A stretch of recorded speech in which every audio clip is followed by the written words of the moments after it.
శుక్లాంబరధరం విష్ణుం శశివర్ణం చతుర్భుజం ప్రసన్నవదనం ధ్యాయేత్ సర్వవిఘ్నోపశాంతయేత్.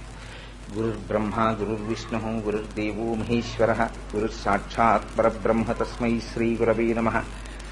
వ్యాసాయ విష్ణురూపాయ వ్యాసరూపాయ విష్ణవే నమో వై బ్రహ్మనిధయే వాసిష్ఠాయ నమో నమః. కూజంతం రామ రామేతి మధురం మధురాక్షరం ఆరుహ్య కవితాశాఖాం వందే వాల్మీకికోకిలం. శ్రుతిస్మృతిపురాణానాం ఆలయం కరుణాలయం నమామి భగవత్పాదశంకరం లోకశంకరం. వాగర్ధావివ సంపృక్తౌ వాగర్ధ ప్రతిపత్తయే జగతః పితరౌ వందే పార్వతీ పరమేశ్వరౌ. సూక్తిం సమగ్రయతున స్వయమేవ లక్ష్మీః శ్రీరంగరాజమహిషీమధురైః కటాక్షైః. వైదగ్ధ్యవర్ణగుణగుంభనగౌరవైర్యాం కండూలకర్ణకుహరాः కవయోధయంతి. శాంతాకారం భుజగశయనం పద్మనాభం సురీశం విశ్వాకారం గగనసదృశం మేఘవర్ణం శుభాంగం. లక్ష్మీకాంతం కమలనయనం యోగిహృద్యానగమ్యం వందే విష్ణుం భవభయహరం సర్వలోకైకనాథం. మనోజవం మరుతతుల్యవేగం జితేంద్రియం బుద్ధిమతాం వరిష్టం వాతాత్మజం వనరయూధముఖ్యం శ్రీరామదూతం శిరసా నమామి. జయచ్చతి బలో రామో లక్ష్మణశ్చ మహాబలః రాజాజైతి సుగ్రీవో రాఘవేణాభిపాలితః. దాసోహం కోసలేంద్రస్య రామస్యాక్లిష్టకర్మణః హనుమాన్ శత్రుసైన్యానాం నిహంతా మారుతాత్మజః. న రావణసహస్రం మే యుద్ధే ప్రతిఫలం భవేత్ శిలాభిస్తు ప్రహరతః పాదపైశ్చ సహస్రశః. అర్దయిత్వా పురీం లంకాం అభివజ్య చ మైథిలీం సమృద్ధార్థో గమిష్యామ్యశతాం సర్వరక్షసాం. ధర్మాత్మా సత్యసంధశ్చ రామో దాశరథిర్యది పౌరుషే చ ప్రతిద్వంద్వశరైనం జహిరావిణం. ఆపదామపహర్తారం దాతారం సర్వసంపదాం లోకాభిరామం శ్రీరామం భూయో భూయో నమామ్యహం. శ్రీరామచంద్రం శ్రితపారిజాతం సీతాముఖాంబోరుహచించరీకః సమస్తకల్యాణగుణాభిరామः నిరంతరం మంగళమాతనోతు. నమోऽस्तु రామాయ సలక్ష్మణాయ దేవ్యై చ తస్యై జనకాత్మజాయై. నమోऽस्तु రుద్రేంద్రయమానిలేభ్యో నమోऽस्तु చంద్రార్కమరుద్గణేభ్యః. హరి ఓం. నమస్కారం. పరమేశ్వరుని యొక్క నిర్హేతుక కృపాకటాక్ష వీక్షణం చేత ఈనాడు సుందరకాండ 5 రోజులుగా ప్రవచనం చెయ్యాలి అని పెద్దలు చేసినటువంటి సంకల్పమునకు పరమేశ్వరుని యొక్క అనుగ్రహము తోడై 2వ రోజు ప్రసంగంలోకి చేరుకున్నాం. నిన్నటి రోజున తతస్య లంబస్య గిరే సమృద్ధే విచిత్రకూటే నిపపాతకూటే అని చెప్పుకున్నాం. 100 యోజనముల సముద్రమును గడచి ఈవలి ఒడ్డుకు వచ్చి ఆ త్రికూటాచల పర్వత శిఖరముల మీద దిగినటువంటి వారై స్వామి హనుమ అనుకుంటారు, నాకు రామచంద్రమూర్తి యొక్క కరుణ తోడయ్యుండగా ఇటువంటి నూర్లు ఎన్నైనా దాటి రాగలను అనుకుంటారు. ఇది భక్తుడైనటువంటి వాడికి ఉండవలసినటువంటి ఆసనశుద్ధి. తాను ఎంత కష్టపడినా భగవంతుని యొక్క ధ్యానం చేసేటప్పుడు తాను మొట్టమొదట కూర్చోవడం అనేటటువంటిది ప్రాథమికంగా రావాలి. అసలు కూర్చోవడమే చేత కాలేదనుకోండి, చాలాసేపు కూర్చోవడమే రాకపోతే ఇంకా వాడికి ధ్యాననిష్ట ఎక్కడ ఉంటుంది, ఎక్కడ కూర్చుంటాడు. అందుకని మాకు విశాఖపట్నంలో నేను ఉద్యోగం చేసే రోజుల్లో ఒక ఆయన్ని స్కూటర్ నేర్పమని అడిగాను. అడిగితే ఆయన అన్నాడు నేర్పుతాను రండి అన్నాడు. అంటే వెళ్ళాను. వెళితే ఆయన ఏం చేశాడంటే, కోటేశ్వర గారు స్కూటర్ స్టాండ్ తీయండి అన్నాడు. ఇదేమిట్రా స్కూటర్ నేర్పమంటే స్కూటర్ స్టాండ్ తీయమంటాడు అనుకున్నాను. స్టాండ్ తీశాక నాకు తెలిసింది స్కూటర్ స్టాండ్ తీయడమే చాలా గొప్ప విషయం అసలు అని. ఎందుకంటే గబుక్కుని స్టాండ్ తీస్తే అది నేను కూడా పడిపోయాం. ఆ తర్వాత 10 మాటలు స్టాండ్ తీసి స్టాండ్ వేశాక ఇవాళ పాఠం అయిపోయింది రేపు రండి అన్నాడు. అలా అసలు ముందు ఆసన శుద్ధి అంటూ ఉండాలి కదా. అందుకని ఎంతసేపు కూర్చున్నప్పటికీ కూడా వడలు మరిచి సంతోషించి అబ్బా ఎంత సంతోషంగా గడిచిపోయింది అనిపించాలి తప్ప పూజ బరువు అయిపోయింది అనుకోండి, అమ్మో ఇవాళ శనివారం గంట సేపు పూజ చేయాలి, శ్రీ సూక్తం చెయ్యాలి, పురుష సూక్తం చెయ్యాలి అని బెంగెట్టుకుంటూ పూజామందిరంలోకి వెళ్ళాడనుకోండి, అది పూజలా ఉండదు. ఏదో అప్పిచ్చినటువంటి వాడికి తిరిగి తీర్చడానికి టైం అడగడానికి వెళ్ళినట్టు ఉంటుంది. అందుకని ఆ త్రికూటాచల పర్వత శిఖరముల మీద దిగినటువంటి హనుమ యొక్క స్థితి, ఆయన ఎంత సౌకర్యంగా ఇలాంటి నూర్లు నేను ఎన్నైనా గడిచి రాగలను అంటారు. ఇది మొక్కవోనటువంటి ఉత్సాహం. ఆ స్థితిలో స్వామి ఆ త్రికూటాచల పర్వత శిఖరముల మీద ఉన్నటువంటి లంకాపట్టణాన్ని చూస్తున్నారు. అది కాంచన లంక. ఆ లంకాపట్టణానికి చుట్టూ సముద్రం పరివేష్టితమై ఉన్నది. దాన్ని ఆ సముద్రపు అలలు వచ్చి కొడుతున్నాయి. ఆ కొట్టినటువంటి అలలు మళ్లీ సముద్రంలోకి వెనక్కి వెళ్ళిపోతున్నాయి. ఆ సముద్రంలో ఎక్కడ చూసినా బ్రహ్మాండమైనటువంటి మొసళ్ళు, పెద్ద పెద్ద పాములు, జంతువులు, వీటన్నింటితో కూడి ఉన్నది. ససాగరం ధనవపన్నగాయుతం బలేన విక్రమ్య మహోర్మిమాలినం నిపత్య తీరే చ మహోదధేస్తథా దదర్శలంకాం అమరావతీమివ అంటారు. ఎందుకంత వర్ణించడం? సముద్రంలో అవన్నీ ఉండవా? సముద్రం అన్న తర్వాత సముద్రంలో పావులుండవా? సముద్రంలో మొసళ్ళుండవా? ఆ సముద్రాన్ని దాటి వచ్చి సముద్రాన్ని చూసి సముద్రంలో అవన్నీ ఉన్నాయనడం ఎందుకు అంటే, ప్రతివాడికి కూడా సంసారమునందుండడం అనేటటువంటిది మహాప్రీతిగా ఉంటుంది. భాగవతంలో ఒక మాట చెప్తారు, సంకల్పము కలుగుట వికల్పము కలుగుట, కోరిక తీరడం చేత కలిగినటువంటి సుఖము ప్లస్ కోరిక తీరకపోవడం చేత కలిగినటువంటి దుఃఖము ఈజ్ ఈక్వల్ టు జీవితము. ఏముంది, ఓ కోరిక పుడుతూ ఉంటుంది, తీరితే తీరినట్టు, తీరకపోతే దుఃఖం కలిగినట్టు. ఈ రెండూ కలిపి జీవితం వెళ్లిపోతుంటుంది. ప్రత్యాయాంతిగతాహ పునర్న దివసాహ కాలో జగద్భక్షక. సూర్యోదయ సూర్యాస్తమయాల స్వరూపంలో పరమేశ్వరుడు ఆయుర్దాయాన్ని గ్రసించేస్తూ ఉంటాడు. ఎంతకాలము సంసారములో ఉన్నా చాలా సంతోషంగా ఉంది, చాలా సంతోషంగా ఉంది అనిపిస్తుంది. కానీ అందులో ఉన్నటువంటి బాధని గుర్తెరగగలిగినటువంటి వాడు, ఇంతకన్నా అతీతమైన ఒక స్థితి ఉన్నది అని తెలుసుకోగలిగినటువంటి వాడు ఎవడూ ఉండడు. అదిగో అటువంటి స్థితిలో అందరూ ఆ సంసార సముద్రమునందు మగ్నులై ఉండిపోయారు. శంకరులు అంటారు, నలినీదలగత జలమతి తరళం తప్పజ్జీవితమతిశయ చపలం విద్ధిర్వ్యాధ్యభిమానగ్రస్తం లోకం శోకచ హంత సమస్తం అన్నారు. ఉన్న జీవితం చిన్న జీవితం, అది ఎంతకాలం ఉంటుందో తెలియదు. అటువంటప్పుడు ఆ ఉన్న జీవితమే రోగములతోటి, అభిమానములతోటి, మమకారములతోటి, అనుబంధముతోటి వెళ్లిపోతోంది. ఒక్కనాడు పరమేశ్వరుని యొక్క స్తోత్రం చేద్దామనేటటువంటి స్పృహ కలగడం లేదు. ఇంతకన్నా అతీతంగా వేరొక స్థితి ఎక్కడ ఉందో తెలియదు. ప్రహ్లాదుడు, ఆ హిరణ్యకశిపుడు ప్రహ్లాదోపాఖ్యానంలో ఒక చిత్రమైన మాట చెప్తాడు. ఏముంది నాన్న సంసారం అంటే, అమ్మా వీళ్ళందరి జీవితం ఏమిటో తెలుసా? నిరాహార నివిష్ట పాంధుల క్రియం నికంబు సంసార సంచారులు ఒత్తురు కూడి విత్తురు సదాసంగంబులేదొక్కచో విరుల్పోయిడి త్రోవపోయెను భవత్సూనుండు తల్లి మహాశూరుండాతడు తద్వియోగమునకు శోకింప నీకేటికి అంటాడు. అమ్మ, బాగా దాహం వేసినటువంటి వాళ్ళందరూ చలివేంద్రం దగ్గరికి వస్తారు. ఏమిటి వాళ్ళకున్న కోరిక? దాహం తీర్చుకోవడం. అక్కడికి వచ్చిన వాళ్ళు పరిచయాలు పెంచేసుకుని నిలబడిపోరు. ఎవడి గ్లాస్ అట్టుకువాడు నీళ్లు తాగేస్తాడు, ఆ గ్లాస్ అక్కడ పెట్టేస్తాడు, ఎవడి దారిన వాడు వెళ్ళిపోతాడు. ఎందుకు వచ్చారు అందరూ చలివేంద్రానికి? అందరికీ ఉన్నటువంటి సామాన్యమైనటువంటి కారణము కేవలము దాహార్తి. అలా వీళ్ళందరికీ అలవాటమ్మా సంసారం చేయడం అనేటటువంటిది కొన్ని కోట్ల జన్మల నుంచి అలవాటు పడిపోయింది. అందుకని వీళ్ళు వస్తూ ఉంటారు ఉపాధులు మార్చుకుని. ఈ దేహం మారిపోతూ ఉంటుంది. ఒకనాడు కుక్కగా వస్తాడు, ఒకనాడు పందిగా వస్తాడు, ఓ రోజు తేలుగా వస్తాడు, ఓ రోజు జెర్రిగా వస్తాడు, ఓ రోజు మనిషిగా వస్తాడు, ఓ రోజు చీమగా వస్తాడు. ఎవరిగా వచ్చినా వీడికి మాత్రం నిద్ర, మైథునము, సుఖము, దుఃఖము, బాధ, భయము, ఆకలి ఇవన్నీ ఎప్పుడూ ఉంటాయి. వస్తాడు, కూడుతాడు ఎవరో ఒకళ్ళతోటి. ఎందుకంటే వీడికి ఒక దాహం ఉంది లోపల, తీర్చుకోవాలి. అందుకని వేరొక శరీరంతో కలుస్తాడు. కలిసిన వాడు ఉంటాడనుకుంటున్నావా? ఇలా కొన్ని కోట్ల జన్మల్లో కలిశాడు. కూడి విత్తురు, మళ్ళీ విడిచిపెట్టేస్తాడు. వాళ్ళు ముందో వీళ్ళు ముందో ఒకళ్ళు వెళ్ళిపోతారు, ఆ తర్వాత రెండో వాళ్ళు వెళ్ళిపోతారు. కూడి విత్తురు సదా సంగంబు లేదొక్కచో. అలా వాళ్ళు ఎక్కడ ఉండరమ్మా, వాళ్ళు వెళ్ళిపోతూ ఉంటారు. కానీ చిత్రం ఏమిటంటే వెళ్ళిన ప్రతి చోట, కూడిన ప్రతి చోట అది శాశ్వతం అన్నట్టు బతుకుతూ ఉంటారు. ఎంత ఆశ్చర్యం అమ్మా ఇది అంటాడు. అలా అందరూ సంసారమునందు మగ్గునులై ఉండి నీట నిలబడి, అబ్బాయి ఎంత హాయిగా ఉందో, ఎంత హాయిగా ఉందో, ఎంత హాయిగా ఉందో అంటున్నాడు. నీటి అడుగు నుంచి మొసలి వచ్చేస్తోంది. కాలస్వరూపమై మనకి తెలియకుండానే అడుగు నుంచి మృత్యువనే మొసలి వచ్చి కాలు పట్టేస్తోంది. అందుకని ఏనాడు మృత్యు వస్తుందో, ఏనాడు పట్టేస్తుందో ఎవరికీ తెలియదు. ఎప్పుడైనా రావచ్చు. ప్రతి ఉచ్ఛ్వాసకి నిశ్వాసకి మధ్యలో మృత్యు ఉంటుంది. ఒకసారి ఊపిరి లోపలికి తీసినవాడు మళ్ళీ విడిచిపెట్టకపోవచ్చు, విడిచిపెట్టినవాడు తీయకపోవచ్చు. కాబట్టి ఎక్కడుంటుంది మృత్యువు? ప్రతి ఉచ్ఛ్వాసకి నిశ్వాసకి మధ్యలో మృత్యు ఉంది. ఎప్పుడో ఏదో చెయ్యవలసిన దాని గురించి ఆలోచిస్తావు, ప్రతి క్షణం ప్రమాదాన్ని ఎదుర్కొంటున్నావు. మళ్లీ మనుష్య జన్మ వస్తుందో లేదో తెలియదు, దీని గురించి బెంగపెట్టుకోమంటారు.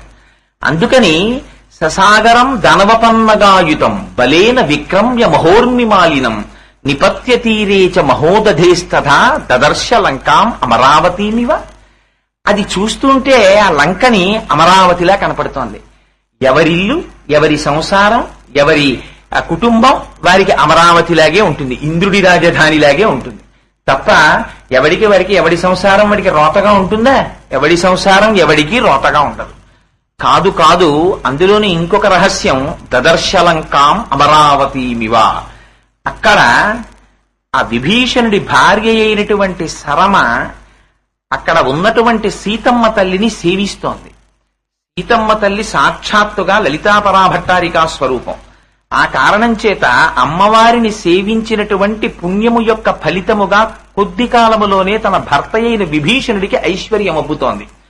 అక్కడ దేవేంద్రలోకంలో ఇంద్రుడి భార్య అయిన పులోమజ సర్వకాలముల యందు అమ్మవారిని సేవిస్తుంది.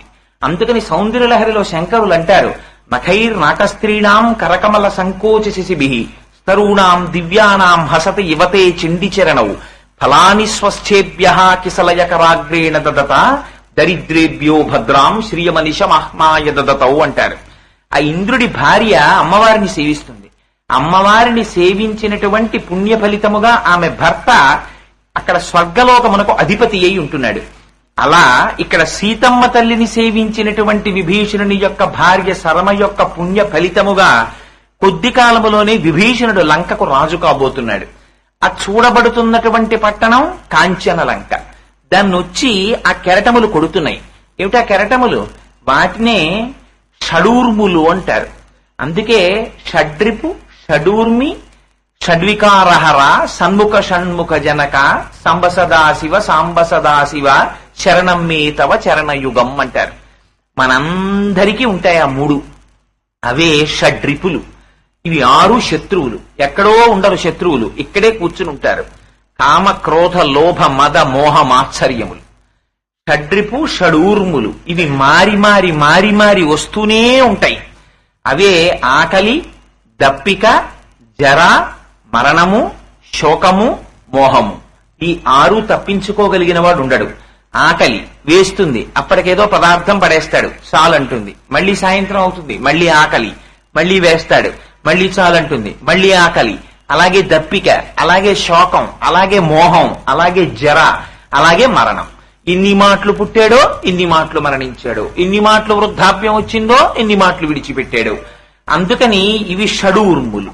షడ్రిపు, షడూర్మి, షడ్వికారములు. 6 వికారములుంటాయి. ఒకనాడు ఈ పదార్థం లేదు, ఇంతకు ముందు లేనటువంటి శరీరం ఒకనాడు పుట్టింది. ఏదో 1959కు ముందు ఈ శరీరం లేదు, ఇది పుట్టింది 1959లో. అందుకని ఒకనాడు పుట్టినది, పుట్టినది ఉన్నది, ఉన్నది పెరిగినది, పెరిగినది మార్పు చెందినది, మార్పు చెందినది తరిగినది, తరిగినది నశించిపోయినది. వేరొకనాడు ఉండదు. కొన్నాళ్లు పోయిన తర్వాత ఉండమంటే ఉంటుంది ఆ శరీరం. దానికి వెళ్లిపోవడం దానికి సహజ లక్షణం. పంచభూతములలోంచి వచ్చింది పంచభూతములలోకి వెళ్ళిపోతుంది. అందుకని ఈ 6 వికారములు ప్రతి జీవికి ఉంటాయి. షడ్రిపు, షడూర్మి, షడ్వికారములు. ఇవే సర్వకాలముల యందు వచ్చి కొట్టేటటువంటి కెరటములు. ఇవి దేన్ని కొడుతున్నాయి? కాంచన లంకని కొడుతున్నాయి. ఏం లంక కాంచన లంక ఎందుకు? ఎవరి శరీరం వాళ్ళకి కాంచన లంకే. లంక అంటే అక్కడ ఉండదు, ఇక్కడ ఉంటుంది లంక. లంక ఎక్కడుంటుంది? ఎప్పుడు దక్షిణ దిక్కున లంక ఉంటుంది. ఇది ఎక్కడుంటుంది? దీనికి శాశ్వత నివాసం శ్మశానం. ఎందుకని? ఎక్కడ పుట్టి ఎక్కడ పెరిగి ఎన్ని స్నోలు రాసి ఎన్ని ఫెయిర్ అండ్ లవ్లీలు రాసి ఎన్ని ఏసీల్లో పడుకోబెట్టి ఏం చెయ్యండి, తొటన దీనికి శాశ్వతమైనటువంటి స్థానం మాత్రం దక్షిణ దిక్కున ఉన్న శ్మశానానికి వెళ్లిపోవలసింది. అందుకని దక్షిణ దిక్కున లంక ఉంటుంది. ఏదో ఒకనాడు వెళ్లిపోవలసినటువంటి శరీరము కూడా లంకయే. కానీ లంక కాంచన లంక, బంగారంతో సమానం. ఎంత దీన్ని జాగ్రత్తగా చూసుకుంటామంటే, శరీరాన్ని చూసుకునేటప్పటికీ అమ్మో నా శరీరం అని దీని మీద ఎంత భ్రాంతో, ఒక చిన్న గోరు ఇలా కాని పక్కకి కోసుకుందా, ఎంత తాదాత్మ్యత పెట్టేసుకుంటాడో. తన శరీరానికి ఏదైనా చిన్న ఇబ్బంది వచ్చిందా అందరూ వచ్చి తన్ని చూడలేదని బెంగెట్టుకుపోతాడు. జబ్బొచ్చిందని బెంగెట్టుకునే వాళ్ళకన్నా నాకు జబ్బొచ్చింది చూడ్డానికి రాలేదని బెంగెట్టుకునే వాళ్ళు ఎక్కువ మంది ఉంటారు. అందుచేత శరీరమునంతటి తాదాత్మ్యతని పొంది ఉంటాడు. అందుచేత ఇవన్నీ, అందుకని కాంచన లంక. ఈ కాంచన లంకని చూసి స్వామి అంటారు, ససాగర మానాదృశ్య అతిక్రమ్య మహాబల త్రికూట శిఖరే లంకాం స్థితాం స్వస్థో దదర్శ హ అన్నారు మహర్షి. హ అన్నారు. హ అంటే సంస్కృతంలో శ్లోకం చివర హ వేస్తే ఇందులో చాలా ఆశ్చర్యకరమైన విషయం ఉంది. 1-2 మాటలు ఈ శ్లోకాన్ని చదివి అర్థం చేసుకోవని. అందుకని ఆయన అంటారు, ససాగర మానాదృశ్య అతిక్రమ్య మహాబల. అసలు సముద్రాన్ని చూసేటప్పటికే అలా నోరు తెరిచి అబ్బా ఎంత సముద్రం అనేవాడే తప్ప అసలు దీన్ని దాటడం అన్న ఊహ ఎవడికి రాదు. సముద్రాన్ని చూసామనుకోండి, అసలు జీవితంలో మొట్టమొదటిసారి సముద్రాన్ని చూడడానికి వెళ్తున్న వాడిలో ఉన్నంత ఉత్కంఠ దేనికి ఉండదు. వాడిని తీసుకెళ్లి సముద్రం దగ్గర నిజంగా దింపి అదిగో సముద్రం అన్నారనుకోండి, వాడు అంత సముద్రాన్ని చూసేటప్పటికి అలా నోరు తెరిచి ఉండిపోతాడు, అంత జలరాశిని. అది చూసిన తర్వాత ఇది దాటుదాం మనమన్న ఆలోచన ఎవరికైనా వస్తుందా? ఎవ్వరికీ రాదు. అలా సంసారము కూడా అంతే. ఎవరికైనా సంసారమును చూసేటప్పటికీ అమ్మో ఎంత అందమో ఎంత అందమో, ఎవరికి వాళ్ళక సంసారం చూసుకునేటప్పటికి అంత వ్యామోహం. అంటే చెబుతున్నానని నాకు లేదనుకునేరు, మీ అందరికన్నా ఎక్కువ ఉంది. అందుకని ససాగర మానాదృశ్య అతిక్రమ్య మహాబల, దీన్ని అతిక్రమించి వచ్చి కూర్చుని చూస్తున్నాడు ఆయన మిగిలిన వాళ్ళందరినీ. ఇది లంకాపట్టణాన్ని చూడడం అంటే. అతిక్రమ్య మహాబల త్రికూట శిఖరే లంకాం స్థితాం స్వస్థో దదర్శ, తాను చక్కగా కూర్చుని త్రికూటమునందున్న లంకని చూస్తున్నాడు. ఏమిటి త్రికూటమునందుండడం ఏమిటి? త్రికూటమునందుండడం అంటే ఏమిటో కైవల్యోపనిషత్తు చెప్తుంది. ఆ కైవల్యోపనిషత్తులో ఒక మాట చెప్తారు, పురత్రయే క్రీడతి జీవయంత అంటారు. ఆ పురత్రయంలో క్రీడిస్తూ ఉంటాడు జీవుడు ఎప్పుడూ కూడాను. ఎలా క్రీడిస్తూ ఉంటాడు అంటే, స్థూల సూక్ష్మ కారణ శరీరములని 3 శరీరములు ఉంటాయి. స్థూల శరీరము జాగృతిలో ఉంటుంది, అంటే నిద్ర లేచిన తరువాత స్థూల శరీరం ఉంటుంది. దీనితో ఏదో ఆఫీస్కి వెడతాం, ఇంటికి వస్తాం, దీనికి కాళ్ళు చేతులు నొప్పి బాధ సుఖము దుఃఖము అన్ని దీనికి ఉంటాయి. నిద్రలో స్థూల శరీరం ఉండదు, దీని గురించి ఏమీ తెలియదు, అంత అజ్ఞానం, దీని గురించి ఇక పట్టించుకోడు, తెలియదు. కానీ సూక్ష్మ శరీరం ఉంటుంది, మనస్సు ఉంటుంది. అక్కడ కూడా మనస్సుతోటి కాశీ వెళ్ళిపోతాడు. మనస్సుతోటి ఎవడో వచ్చి కొరడాలతో కొట్టినట్టు కలొస్తుంది. నిద్ర లేచి అమ్మో ఎంత పీడ కలొచ్చిందో అని గబగబా నీళ్లు తాగి భార్యను లేపి ఎంత పీడ కలొచ్చిందో అడిగి చచ్చిపోతుంటే ఏమిటా నిద్ర నీకు అని లేపేస్తాడు. అంటే లోపల ఇంకా సూక్ష్మ శరీరం పనిచేసింది. కారణ శరీరం అని ఒకటి ఉంటుంది. అక్కడ ఈ స్థూల శరీరము సూక్ష్మ శరీరము 2 పనిచేయవు. ఈ 2 ఆత్మగతమైపోతాయి. కానీ తెలుసుకోలేడు ఆత్మని, అజ్ఞానం చేత అనుభవిస్తాడు. అది సుషుప్తి అంటారు. ఒళ్ళు తెలియదు, లేచిన తర్వాత అంటాడు అబ్బయ్య ఎంత నిద్ర పట్టిందండి అంటాడు. ఎంత సుఖంగా ఉందనుకుంటున్నారు అంటాడు. ఏమిటా సుఖం చెప్పు? చెప్పలేడు. ఎందుకని తను అనుభవించింది కాదు, తనకి తెలియకుండా అనుభవింపబడింది. అందుకని ఇవి స్థూల సూక్ష్మ కారణ శరీరములు, జాగ్రత్త స్వప్న సుషుప్తి అవస్థలు. ఎవ్వరికైనా ఏముంది, ఎన్నేళ్లు బ్రతకనివ్వండి, వాడి 3 ఉంటాడు. ఏం చేస్తాడు? నిద్ర లేస్తే జాగ్రత్త, నిద్ర లేవకుండా వాడు పడుకున్నాడు అనుకోండి స్వప్నం, వాడికి స్వప్నం కూడా లేకుండా గాఢ నిద్ర పట్టిందనుకోండి సుషుప్తి. మళ్లీ నిద్ర లేచారనుకోండి జాగ్రత్త, మళ్లీ నిద్ర పట్టిందనుకోండి కల వస్తే స్వప్నం, మళ్లీ గాఢ నిద్రలో గడిపాడు అనుకోండి సుషుప్తి. ఈ 3 తిరుగుతూ ఉంటాడు. ఈ 3 తిరుగుతూనే వాడికి 80 ఏళ్ళు అవనివ్వండి, 70 ఏళ్ళు అవనివ్వండి, 100 ఏళ్ళు అవనివ్వండి అయిపోతుంటుంది జీవితం. అందుకని పురత్రయంలో క్రీడిస్తూ ఉంటాడు జీవుడు. అలా జీవించేటటువంటి వాళ్ళందరినీ ఇవాళ 3 అవస్థల్ని దాటినటువంటి జ్ఞాని అయి తాను తురీయమునందుండి ఈ 3 అవస్థలలో బంధింపబడి శరీరములో తాదాత్మము పెట్టుకున్న మిగిలిన వారిని అందరినీ లంకని చూడటం అంటే తాను వేరుగా చూస్తున్నారు. ఇది ససాగర మానాదృశ్య అతిక్రమ్య మహాబల త్రికూట శిఖరే లంకాం స్థితాం స్వస్థో దదర్శ. జ్ఞాని లోపల తెలుసుకునేటటువంటి ఆత్మతోటి సంగము చెందుతాడు. మీకు ఒక్క తేడా చెప్తాను, తేలికగా చెప్పాలంటే, ఈ కన్ను చూస్తోంది, ఈ కన్ను చూస్తోంది కాబట్టి మనం ఏమంటాం? ఏమంటే ఏం చేస్తున్నారు? చూస్తున్నానండి అంటాం. దేంతో చూస్తున్నారు? కంటితో చూస్తున్నాను అంటారు. తలస్నానం చేశాడు, కంట్లో కుంకుడు పులుసు పడింది, ఏమండి పేపర్ చూడండి అన్నాను. నేను చూడలేనండి అన్నాడు. ఎందుకు చూడలేరు? కంట్లో కుంకుడు పులుసు పడిందండి, కన్ను చూడలేదన్నాడు. కంటిలో కుంకుడు పులుసు పడడం వల్ల కన్ను చూడలేకపోతోందని చూస్తున్న వాళ్ళు ఎవరు అంటే, లోపల వేరొకరు ఉన్నారు చూస్తున్న వాళ్ళు. ఈ కన్ను చూచుచున్నది, ఈ కన్ను చూడలేకపోవచ్చున్నది అన్నది చూచుచున్నవాడు వేరొకడు ఉన్నాడు. వాడికి వికారం లేదు, వాడు ఎప్పుడూ అలాగే ఉంటాడు. వాడు తినడు, తాగడు, వాడు నిద్రించడు, వాడు సాక్షిగా ఉండి చూస్తూ ఉంటాడు. ఆ సాక్షిగా ఉండి చూస్తున్నవాడెవడో వాడు తాను. కానీ వాణ్ణి మరిచి వాడి నుంచి వచ్చినటువంటి కాంతి చేత పనిచేసేటటువంటి మనస్సు ఇంద్రియముల యందు తాను తాదాత్మ్యతని పొందుతాడు. పొంది ఇది నేనంటుంటాడు. ఇది తనంత తాను పనిచేసేది కాదు, దీన్ని ధరించింది వేరొకటి లోపల ఉన్నది. ఈ కండువా పట్టుకెళ్ళి ఇదిగోనంటే కోటేశ్వరరావు వచ్చారంటే ఒప్పుకోరు. ఏది రావాలి? ఈ శరీరం దీన్ని ధరించింది. అలాగే ఈ శరీరాన్ని ఆత్మ ధరిస్తోంది. కానీ వెనకనున్న ఆత్మని తాను చూడడు. ఆత్మతో సంగం పెట్టుకోడు, శరీరంతో సంగం పెట్టుకుంటాడు. జ్ఞాని ఆత్మయందు సంగం పెట్టుకుని శరీరాన్ని వేరుగా చూస్తాడు. ఆ వేరుగా శరీరాన్ని చూడడం అనేటటువంటి ప్రక్రియకి లంకని చూడడంతో పోలుస్తారు. అది జ్ఞానసిద్ధి. దాన్ని హనుమ పొందారు. 100 యోజనములను దాటారంటే అది దాని అర్థం.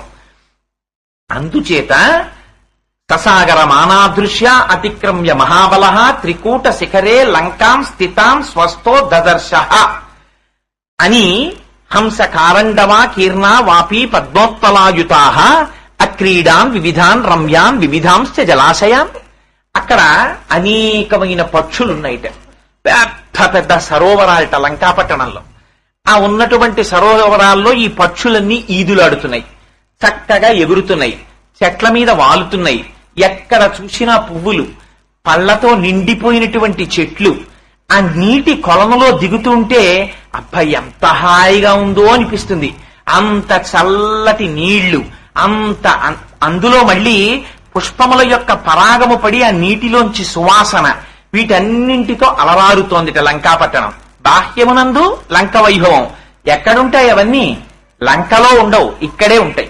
ఏమిటవన్నీ? ఇంద్రియముల చేత కలిగేటటువంటి కోరిక.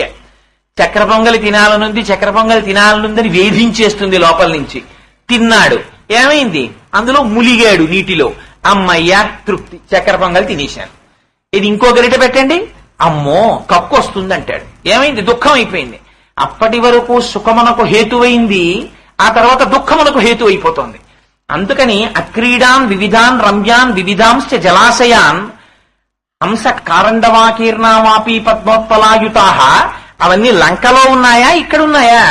బాహ్యమునందు లంకలో చూపిస్తారు, ఆంతరమునందు ఇక్కడే ఉంటాయి.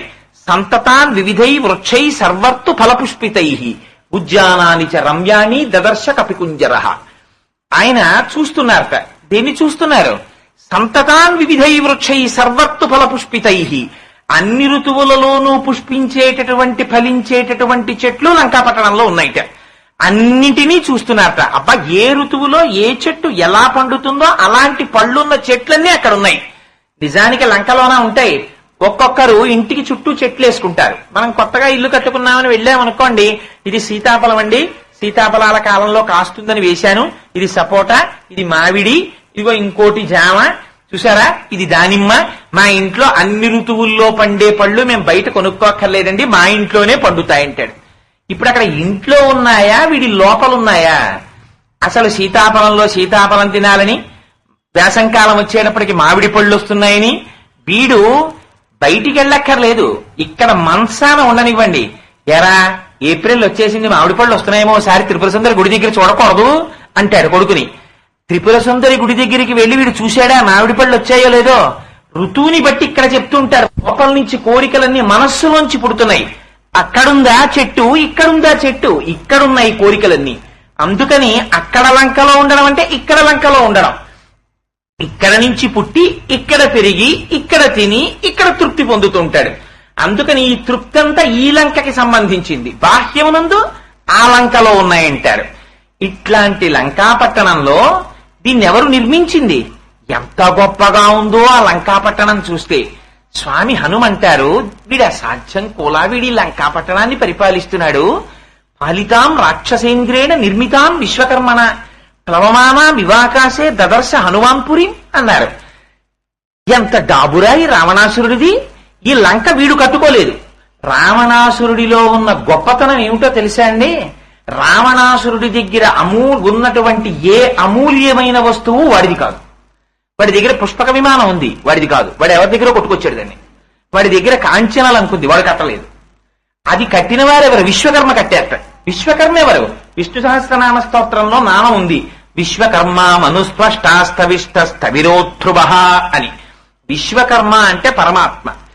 ఇది చాలా ఆశ్చర్యకరమైనటువంటి తత్వం. పంది కడుపున పంది పుట్టాలి, పిల్లి కడుపున పిల్లి పుట్టాలి, మనిషి కడుపున మనిషి పుట్టాలి. ఎవరు నిర్మాణం చేస్తున్నారు ఇవన్నీ? ఆ నిర్మాణం చెయ్యడం కూడా ఎంత గొప్పగా నిర్మాణం చెయ్యాలి. ఎవరు అనుభవించినా లోపల ఒక ఆత్మయే ఉండాలి. ఏ ప్రాణి రానివ్వండి, రెండే అనుభవించాలి, సుఖము దుఃఖము. ఈ రెండు కన్నా మూడోది ఉండదు అనుభవించడానికి. ఈ సుఖ దుఃఖములను అనుభవించడానికి 3 గుణములతో తిరుగుతుండాలి: సత్వము, రజస్సు, తమస్సు. ఎవరొచ్చినా ధర్మ అర్థ కామ మోక్షములు చతుర్విధ పురుషార్థముల కొరకే. శబ్ద స్పర్శ రస రూప గంధములనేటటువంటి 5 తన్మాత్రల చేత అనుసంధానం జరుగుతూ ఉండాలి. పంచేంద్రియములు ఒక మనస్సు అనేటటువంటి 6 సంఘాతమై ఉండాలి. చర్మము, రక్తము, మాంసము, కొవ్వు, అస్థి, శుక్ల, మేధ అనబడేటటువంటి 7 పదార్థములు ఎక్కడ ఏది ఎంతంత ఉండాలో అంతంత ఉండాలి. కూర్చోడానికి అనువైనటువంటి రీతిలో కొవ్వంతా పుష్టభాగంలో ఉండాలి. ఈ మాంసము కొవ్వు వచ్చి గుండెల దగ్గర చేరిందనుకోండి, బైపాస్ చేయించుకోవాల్సి వస్తుంది. ఎక్కడ ఏది ఉండాలో అంతంత అక్కడక్కడ ఉండాలి. అందుకని ఈ చర్మము కింద మళ్ళీ మాంసము, ఈ మాంసము కింద కొవ్వు, ఈ కొవ్వు లోపల నరములు, అందులో ధమనులు, శిరలు, వీటిలో రక్తం. శిరస్సు దగ్గర నుంచి పాదం వరకు ఒక్క క్షణం ఆగకుండా వెంట్రుకలంత సన్నగా ఉండేటటువంటి రక్తనాళములలో నిరంతరము రక్తము తిరగడానికి వీలుగా ఒక మోటార్ పనిచేస్తూనే ఉండాలి. గుండె ఎవరు వేస్తున్నారు? 4 రోజులు ఊరెడితో మోటార్ వేసి స్విచ్ మర్చిపోయి వెళ్ళిపోండి, ఇంటికి వచ్చేటప్పటికి కాలిపోతుంది. ఎన్నాళ్ల నుంచి పనిచేస్తోంది ఈ మోటార్? అది పనిచేస్తూనే ఉండాలి. ఎవరు నడిపిస్తున్నారు ఇదంతా? ఇలా నడిపిస్తున్నవాడెవరో, దీన్ని ఇంతలా నిర్మిస్తున్నవాడెవరో. ఇందులో మళ్ళీ దీనికి 9 కన్నములు ఉండాలి. 2 కళ్ళు, 2 ముక్కులు, 2 చెవులు 6, నోరు 7, మలద్వారం 8, మూత్రద్వారము 9. 9 రంధ్రములున్నటువంటి బుడగలో 10 వాయువులు నిలబడాలి. ఈ 10 వాయువులలోంచి వాయువులు కాని వెళ్ళిపోయాయా వాడి శరీరం పడిపోయినట్టు లెక్క. ప్రాణ అపాన వ్యాన ఉదాన సమాన నాగ కూర్మ కృకర ధనంజయ దేవదత్తములనేటటువంటి 10 వాయువులు నిలబడాలి. వ్యానవాయువు ఒకటే ఉండి మిగిలిన 9 వాయువులు కాని బయటికి వెళ్ళిపోయాయా? ఆ వాయువు ఒకటి విడగొట్టేయడం కోసం కొడుకు తీసుకెళ్లి శ్మశానంలో కాయిచ్చేసి అంచేష్టి సంస్కారం చేసి వచ్చేస్తాడు. అందుకని ఒక బుడగ తీసుకుని గుండు సూదితో ఇలా గుచ్చండి, టపేలని పేలిపోతుంది. మరి 9 రంధ్రములున్న గాలి బుడగలో 10 వాయువులను తాను చెప్పే వరకు ఉండేటట్టుగా నిక్షేపించిన వాడెవరు? వాడు పరమాత్మ, వాడు విశ్వకర్మ, వాడు నిర్మించాడు దీన్ని. ఇక్కడ నాలుక కోసమని ఇక్కడ పప్పు, కూర, పచ్చడి, పులుసు, పులిహార అన్ని ఇందులో పారేస్తే ఇందులోకి వెళ్ళిన తరువాత ఎంత పుల్ల కంపు కొడుతోందో. 4 రోజులు ఇళ్లు కట్టినటువంటి 10 ఏళ్లు 15 ఏళ్ల తర్వాత డ్రైన్స్ గొట్టాలన్నీ ప్లాట్ అయిపోతాయి. ఆ పెద్ద పెద్ద చక్రాలు విప్పుతారు. విప్పి చూస్తే అబ్బా కంపెనీలా ముక్కు మూసుకుంటాం. 45 ఏళ్లు 50 ఏళ్లు 60 ఏళ్లు వచ్చేస్తే చీకటి లోపల ఇందులో రక్తం, పుల్లటి కంపు, ఎన్ని పారేశామో, ఎన్ని అరిగాయో, ఎన్ని అరగలేదో, అరగనివి బయటికి వెళ్ళాలి, అరిగినవి రక్తం అవ్వాలి. తిరిగి తిరిగి ఎంత పుల్ల కంపు కొడుతోందో. దీనిలో పారేసిన దాన్ని పుల్లకంపు అనకుండా ఇందులో కూర్చుని అగ్నిహోత్రమై పచనం చేసిన వాడెవరు? వాడు ఒక్క రోజు నేను పచనం చెయ్యనంటే మన బ్రతుకేమిటి? అలా కూర్చున్నవాడెవడో వాడు దయాళువు, వాడు పరమేశ్వరుడు, వాడు విశ్వకర్మ, వాడు పరిపాలిస్తున్నాడు దీన్ని. వాడు పరిపాలిస్తుంటే వాణ్ణి మరిచిపెట్టి ఊరి వాళ్ళందరికీ నువ్వు నమస్కారాలు ఎడుతున్నావు. పెట్టి నేనని ఇలా చూపించి మాట్లాడుతున్నావు. పాలితాం రాక్షసేంద్రేణ నిర్మితాం విశ్వకర్మణ. నిర్మించినవాడు పరమాత్మ, నువ్వు పరిపాలిస్తున్నవాడు రాక్షసుడు. ఒక్కనాడు పరమాత్మని గుర్తించలేకపోతున్నాడు. అది రాక్షసతత్వం కాదు. ఎక్కడుంది ఇప్పుడు రాక్షసతత్వం? అక్కడుందా ఇక్కడుందా? ఎవరు లోపల ఇన్ని చేస్తున్న వాణ్ణి గుర్తుపట్టి వినయంతో నమస్కరించలేకపోతున్నాడో అక్కడక్కడ కృతజ్ఞత లేదు. అందుకని పాలితాం రాక్షసేంద్రేణ నిర్మితాం విశ్వకర్మణ ప్లవమానామివాకాశే దదర్శ హనుమాంపురి. ఆశ్చర్యంగా చూస్తున్నట్ట స్వామి హనుమ. ఏమి డాబురా ఇది? ఒక శంకర భగవత్పాదులు వచ్చి కూర్చుంటే భగవంతుడి దేవాలయం ముందు చెప్పులు కూడా విప్పకుండా అక్కడి నుంచే ఇలా అని వెళ్ళిపోయేటటువంటి వాడి తొందర చూసి హోరిని అసాధ్యం కులానికి ఊరి విషయాలన్నింటికి ఎంత తొందర్రా, లోపలుండి నడిపించేటటువంటి వాడికి కృతజ్ఞత చెప్పడానికి వాడు సాకారుడై ఇక్కడ కూర్చుంటే నమస్కరించడానికి నీకు టైం లేదా? ఎంత ఆశ్చర్యం అని ఆశ్చర్యపోరు? అలా ఆశ్చర్యపోతున్నారు ఇవాళ స్వామి హనుమ. ఆయన అంటారు, సీతాపహరణార్థేన రావణేన సురక్షితాం సమంతాద్విచరద్భిశ్చ రాక్షసై రుగ్రధన్విభి. వాడు సీతమ్మ తల్లిని అపహరించి తెచ్చాడు. ఎంత గొప్ప మాటలు వాడారో చూడండి. ఋషి వాడికి తెలుసుట, రావణాసురుడికి ఏమిటి తెలుసు?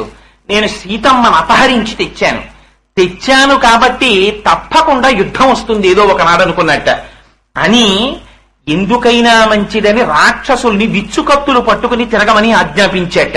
వాళ్ళు ఎప్పుడు విచ్చుకత్తులు పట్టుకుని తిరుగుతుంటారట. అలా ఉందిట లంకాపట్టణం. ఏమిటి అలా ఉండడం కాదు, అసలు లంకాపట్టణం అలా ఉండడం ఇక్కడ ఉంటుంది. లోపల ఆత్మ ఒకటి ఉన్నది అన్న విషయం ఎప్పుడైనా భగవత్ శబ్దం లోపలికి వెడుతుందేమో, ఎవడైనా చెప్తుండగానో ఏ పుస్తకం చదివినప్పుడో లోపలికి వెళ్ళిందా, ఈ శరీరము మీద మమకారము పోతుందని ఇంద్రియములు పట్టి గుర్రములు లాగినట్టు లాగేస్తుంటాయి. కళ్ళు చూడకూడనివన్నీ చూడమని లాగుతాయి, చెవులు వినకూడనివన్నీ వినమని లాగుతాయి, నాలుక తినకూడనివన్నీ తినమని లాగుతుంది, స్పర్శేంద్రియము స్పృశించకూడని వాటన్నింటినీ స్పృశించమని లాగుతుంది. ఇలా లాగేస్తుంటే తన మనస్సు తీసుకెళ్లి భగవంతుడి దగ్గర ఎక్కడ పెడతాడు? అందుకని లోపల ఉన్న ఆత్మ ఉన్నది అని తెలియకుండా మరుగుపరచి దాని ప్రకాశము చేత తాను ప్రకాశిస్తూ అది ఉన్నదన్న విషయం బయట పడకుండా మనస్సు రాజ్యం ఏలుతోంది. 5 జ్ఞానేంద్రియములను 5 కర్మేంద్రియములను తన వశం చేసుకుని, అందుకని ఇదిగో అలా వశం చేసుకుని పరిపాలిస్తున్నటువంటి మనస్సు యొక్క స్వరూపమే రావణుడు. అందుకని ఆ రావణుడు ఏనాడైనా ఆత్మతత్వం భాషిస్తుందేమోనని తెలియకుండా ఉండడం కోసం ఇంద్రియములనేటటువంటి రాక్షసుల్ని కాపు పెట్టేట, భగవత్ శబ్దం లోపలికి వెళ్లకుండా. చిత్రం కూడా ఏమిటో తెలుసా అండి? అసలు నిజంగా భగవత్ శబ్దం దగ్గరికి వెళ్ళినా అసలు వెళ్లకుండా చేసేవి కూడా ఇంద్రియాలు. మీరు దేవాలయం దగ్గరికి వెళ్ళండి, ఎంతసేపు దేవుణ్ణి చూస్తారు చెప్పండి? అందుకే దేవాలయాల్లో ఒక నియమం పెట్టారు పెద్దవాళ్ళు, దర్శనం చేస్తే బయటికి వచ్చి కూర్చుని వెళ్ళండి అన్నారు. ఎందుకో తెలుసా అండి? కూర్చుని వెళ్ళడం ఇంట్లో కబుర్లు చెప్పుకోవడానికి కాదు. నువ్వు ఏం చూశావో దాన్ని కళ్ళు మూసుకుంటే ఇక్కడ కనపడాలి. అలా కనపడితే అద్దంలా మనస్సులో మళ్లీ వచ్చి ప్రతిబింబిస్తే నువ్వు ఎక్కడ ఉన్నా దీన్ని చూడగలుగుతావని. కానీ చిత్రం ఏమిటంటే కన్ను అక్కడికి ఎడుతుంది, చూడటం ధర్మం కన్నుకి. మనస్సు గొప్పతనం ఏమిటో తెలుసా అండి? దానికి అక్కర్లేని వస్తువు అది. వీడు ఇక్కడికి వచ్చాడు ఇవ్వాలి ఎందుకు అనుకుంటుంది, ఒక్క క్షణం ఇలా అంటుంది. అన్న మరుక్షణం కన్నుని చూడు నీకు ధర్మం అది అంటుంది, తను వెళ్ళిపోతుంది. 6:30 అయిపోయింది, వీడు గాని వచ్చేస్తాడో ఏమిటో అనుకుంటుంటాడు. మనస్సు 6:30 అయిపోయిన గడియారం మీద, ఇంటికొచ్చిన వాడి మీద, వాడు వచ్చి కింద నించున్నట్టు, వాచ్మెన్ తో మాట్లాడుతున్నట్టు, వాడు వెళ్ళిపోతాడేమో అన్న బెంగ మీద ఉంటుంది. ఇక్కడ ఇస్తున్న హారతి కానీ ఇక్కడ ఉన్న మూర్తి కానీ లోపలికి వెళ్ళనివ్వదు, డిస్కనెక్ట్ చేస్తుంది అక్కడికి. అందులో ఏమైంది, తను వచ్చాడు లోపలికి వెళ్ళనివ్వదు. ఆ ఇంద్రియాన్ని అక్కడ నిలబెట్టాలంటే మనస్సుకి ప్రీతి ఉండాలి ముందు. ఆ ప్రీతి అలవాటు పడదు భగవంతుని యందు. అలా భగవంతుని యందు ప్రీతి కలిగిందా లోపలున్న దాన్ని ఒప్పుకున్నట్టు. ఇక్కడున్నదే అక్కడుంది మూర్తిగా. లోపల ఏది మీరు చూడలేకపోతున్నారో అది కరచరణాదులతో అక్కడ కూర్చుందొచ్చి, దాన్ని చూడడం అంటే మీ లోపల ఉన్న దాన్ని చూస్తున్నారు మీరు. కానీ అలా చూడనివ్వదు, చూస్తే తన తాలూకా హంగు బయటపడిపోతుంది. అందుకని అక్కడికి ఆ కనెక్షన్ ని తీసేసి ఇంకొక దాని వైపుకి తిప్పేస్తుంది. తిప్పేసి మళ్ళీ మిమ్మల్ని అటు వైపుకి తీసుకెళ్లిపోతుంది. కర్మేంద్రియాల్ని జ్ఞానేంద్రియాల్ని వశం చేసుకుని ఈ శరీరాన్ని పట్టుకుని ఇంకొక చోటికి తీసుకెళ్లిపోతుంటుంది. దీని ముద్ర లోపల ఉండనివ్వదు, వేరొక ముద్ర లోపల పెట్టుకుని తన తమాషా నడిపించుకుంటుంది. ఇలా నడిపించుకోవడం లోపల సీతమ్మని దాచి ఆ వస్తువు మీ గురించి ఎప్పుడైనా యుద్ధం వస్తుందని, ఈ విషయం బయట పడితే రేపు పొద్దున్నవాడు ఆత్మతత్వం పెడతాడని బయట రాక్షసుల్ని కాపు పెడుతుంది. అది ఇంద్రియములను కాపలా పెడుతుంది, ఇంద్రియముల చేత తిప్పేస్తుంది. ఇలా చెప్పకుండా కావ్య భాషలో మహర్షి మాట్లాడతారు. అందుకని సీతాపహరణార్థేన రావణేన సురక్షితాం సమంతాద్విచరద్భిశ్చ రక్షసై రుగ్రధన్విభి అని ఆయన అంటారు. ఇమాంతు విషమాం దుర్గాం లంకాం రవణపాలితాం ప్రాప్యాపి స మహాబాహు కింకరిష్యతి రాఘవ. ఈ రావణాసురుని యొక్క కోట సామాన్యమైంది కాదు. ఇక్కడ సామము పనికిరాదు. ఎందుచేతనంటే వాళ్ళకి అహంకారం, అపారమైన అహంకారం ఉన్నవాడి దగ్గరికి వెళ్ళి మీరు స్నేహంగా ఏం మాట్లాడతారు? వాడిని తట్టుకోవడం కష్టం. దానం పనికిరాదు, వాడి దగ్గర అన్నీ ఉన్నాయి, ఇంకా వాడికి కొత్తగా మీరు దానం ఏమి ఇస్తారు? భేదం పనికిరాదు. ఎందుకంటే సుందరకాండలో ఒక వర్ణన చేశారు. అక్కడ లంకాపట్టణంలో ఉండేటటువంటి వీరులు నిట్టూర్పులు విడుస్తూ ఉంటారట. ఎందుకు నిట్టూర్పులు విడుస్తారంటేట, ఏమిట్రా యుద్ధం రాలేదని. వాళ్ళకి ఒళ్ళు కొవ్వు ఉంటుంది, వాళ్ళకి ఎప్పుడు యుద్ధం కావాలి, అందుకనిట వాళ్ళ నిట్టూర్పులు. అందుకని అలాంటి వాడితో భేదమేం పనికి వస్తుంది? వాడికి యుద్ధం వచ్చిందనుకోండి, ఎంత సంతోషం, అమ్మయ్య యుద్ధం వచ్చేసింది అంటాడు వాడు. అందుకని భేదం పనికిరాదు, దండోపాయం పనికిరాదు. ఇంకా వాడిని మీరేం చేస్తారు? అలాంటి వాడి దగ్గరికి రాముడే వస్తే మాత్రం ఏం చేస్తాడు ఈ లంకని? అంటే ఏమిటో తెలుసా అండి, రాముణ్ణి తక్కువ చేయడం కాదు హనుమ. ఆయన ఉద్దేశ్యం ఇంతగా సంసారమునందు మగ్నుడైపోయాడు వాడు. ఇది రాముడు రావడం అంటే ఏమిటో తెలుసా అండి, పల్లకి వస్తుంది మన ఇళ్ల ముందుకి, దానికి ఏమని పేరో తెలుసా? ఊరేగింపు కాదు, ఊరేగింపు అంటాం మనం. ఊరేగింపు అంటారు దాన్ని, ఊరిరిగింపు అంటారు. ఊరిరిగింపు అంటే వాడు రాడు, వాడికి ఎప్పుడు సంసారమునందు మగ్నత. పాపం వాడి దగ్గరికి నేనే వెడతానని తండ్రి కొడుకు దగ్గరికి వచ్చినట్టు స్వామివారు ఏం చేస్తారంటే ఆయన బదులు ఉత్సవమూర్తి ఎక్కుతారు. ఉత్సవమూర్తికి మూల విరాట్కి తేడా ఉండదు. ఆయనే పల్లకి ఎక్కి ఇంటింటికి వస్తారు. ఒకసారి వస్తే ఎవరే నువ్వు రావురా, పో నేనే వచ్చానురా అంటారు. ఊరిరిగింపు. అక్కడికి వచ్చి చెప్తారు, ఇది కోటేశ్వరరావు గారి ఇల్లండి, వీడెప్పుడు రాడు గుడికి, వీడికి నిడదవోలెల్లా ఇంటికి రాను, ఇదే పని. వీడి కబంధుడు, వీడి చేతులతో తడుముకుంటాడు, దొరికిందాన్ని తెచ్చి నోట్లో వారేసుకుంటూ ఉంటాడు. ఎందుకు పుట్టాడు? తినడానికి. తినడం ఎందుకు? సంపాదించుకోవడానికి. సంపాదించడం ఎందుకు? తినడానికి. అంతే. అందుకని స్వామి వస్తాడు మన ఇంటికి. వస్తే వీడు టీవీ చూస్తూ ఉంటాడు. అందుకని వీడేమంటాడంటే, ఊరికే రొద వినపడకుండాను వెళ్ళి కొంచెం బియ్యం ఏదో వేయి అంటాడు. ఏమిటి? యావదావర్తతే చక్రం యావతీచ వసుంధర. ఎవడి యొక్క అనుగ్రహంతో వీడు బతికున్నాడో వాడింటి ముందుకు వచ్చి నిలబడ్డాడు. వీడు లేచి వెళ్ళడు. ఇమాంతు విషమాం దుర్గాం లంకాం రావణపాలితాం ప్రాప్యాపి సమహాబాహు కింకరిష్యతి రాఘవ. రాముడే వచ్చినా వాడికి అక్కర్లేదు, వాడిని ఎవరు ఉద్ధరించగలరు? అలాంటి వాడి రావణుడు కాదండి. యుద్ధకాండలో మొకటభంగ సర్గ అని ఒకటి ఉంది. రాముడు రావణాసురుడి యొక్క రథాన్ని కొట్టాడు, కిరీటాన్ని కొట్టాడు, సారథిని కొట్టాడు, కోదండాన్ని కొట్టాడు. భూమి మీద నిలబడిపోయాడు రావణాసురుడు. ఒరే చీకటి పడిపోయిందిరా, ప్రవిశ్యరాత్రిం చరరాజలంకాం, భో లంకకి రేపు రా అన్నాడు. వాడు 10 అడుగులు ముందుకొచ్చి రాముడి పాదాల మీద పడిపోతే వాడు బతికిపోను. వాడు రోజు రాముడిని చూశాడు. ఒక్కసారి చూసి మహర్షులు ధన్యత పొందేశారు. వీడు రోజు యుద్ధానికి వచ్చి రాముడిని చూశాడు. ఆయనతో యుద్ధం తప్ప వీడొక్కనాడు రాముడిగా గుర్తించలేకపోయాడు. 1000 మంది చెవులో చెప్పారు, ఒరే రాముడంటే సామాన్యుడు కాడరా అని. సీతమ్మ తల్లి వెళ్ళినప్పుడు అలా చెప్పింది. హనుమ ప్రయత్నపూర్వకంగా వచ్చి చెప్పారు. అన్నదమ్ములు చెప్పారు, కొంతమంది చారులు చెప్పారు. ఎంతమంది చెబితే వాడి చెవికెక్కింది. వాడు అక్కడే ఉండగా అలాంటి వాడి దగ్గరికి రాముడు వస్తే మాత్రం వీడు ఉద్ధరింపబడతాడా? నిజం కాదు స్వామి హనుమ చెప్పిన మాట. రాముడు రాలా లంకకి, ఉద్ధరింపబడ్డారా రావణాసురుడు? ఏమైనా వైరభక్తి చేత చచ్చి సాధింపబడ్డాడు తప్ప అనుగ్రహం కోసం కాళ్ళు పట్టుకోగలిగాడా? ఇమాంతు విషమాం దుర్గాం లంకాం రావణపాలితాం ప్రాప్యాపి సమహాబాహు కింకరిష్యతి రాఘవ. దీనిలోకి 9 మాత్రం రాగలరు. చతుర్నామేవ హగితిం వానరాణాం మహాత్మనాం వాలిపుత్రస్య నీలస్య మమ రాజ్ఞస్య ధీమతః. ఎవరా 9? అంగదుడు వస్తాడు, సుగ్రీవుడు వస్తాడు, నీలుడు వస్తాడు, నేను వస్తాను. ఇది అహంకారంతో స్వామి చెప్తున్న మాట కాదు. ఇందులో జగద్గురువు స్థానంలో కూర్చుని జీవకోటికి ఒక ప్రబోధం చేస్తున్నారు స్వామి. ఎందుకంటే రామాయణంలో బాలకాండలో ఒక కథ జరిగింది. దశరథ మహారాజు గారు చేస్తున్నటువంటి యజ్ఞవాటికి వచ్చినటువంటి శ్రీ మహావిష్ణువు నేనే రామచంద్రమూర్తిగా జన్మిస్తున్నానని చెప్పారు. కాదు రామలక్ష్మణ భరత శత్రుఘ్నులుగా జన్మిస్తున్నానని చెప్పారు. తత పద్మపలాసాక్ష కృత్వాత్మానం చతుర్విధం పితరం రోచయామాస తదా దశరథం నృపం అన్నారు వాల్మీకి మహర్షి. నేనే 9గా వస్తున్నానన్నారు. అయినప్పుడు అలా రాముడు వస్తుంటే చతుర్ముఖ బ్రహ్మగారు సభ తీర్చి, ఒరే రాముడు రావణాసురుడితో యుద్ధం కోసం నరుడిగా వెడుతున్నాడు, ఆయన వెనకాతల అండదండలుగా నిలబడడం కోసమని మీరందరూ మీ అంశాలతో జన్మించండి అన్నారు. వానరేంద్రం మహేంద్రాభ ఇంద్రో వాలినమూర్జితం సుగ్రీవం జనయామాస తపనస్తపతాంబరహ అన్నారు బాలకాండలో మహర్షి. అక్కడ సూర్యుని యొక్క అంశ చేత సుగ్రీవుడు వచ్చాడు. అలాగే అగ్నిహోత్రుని యొక్క అంశ చేత నీలుడు వచ్చాడు. వాలి యొక్క కుమారుడిగా అంగదుడు వచ్చాడు. వాయువు యొక్క పుత్రుడిగా హనుమ వచ్చారు.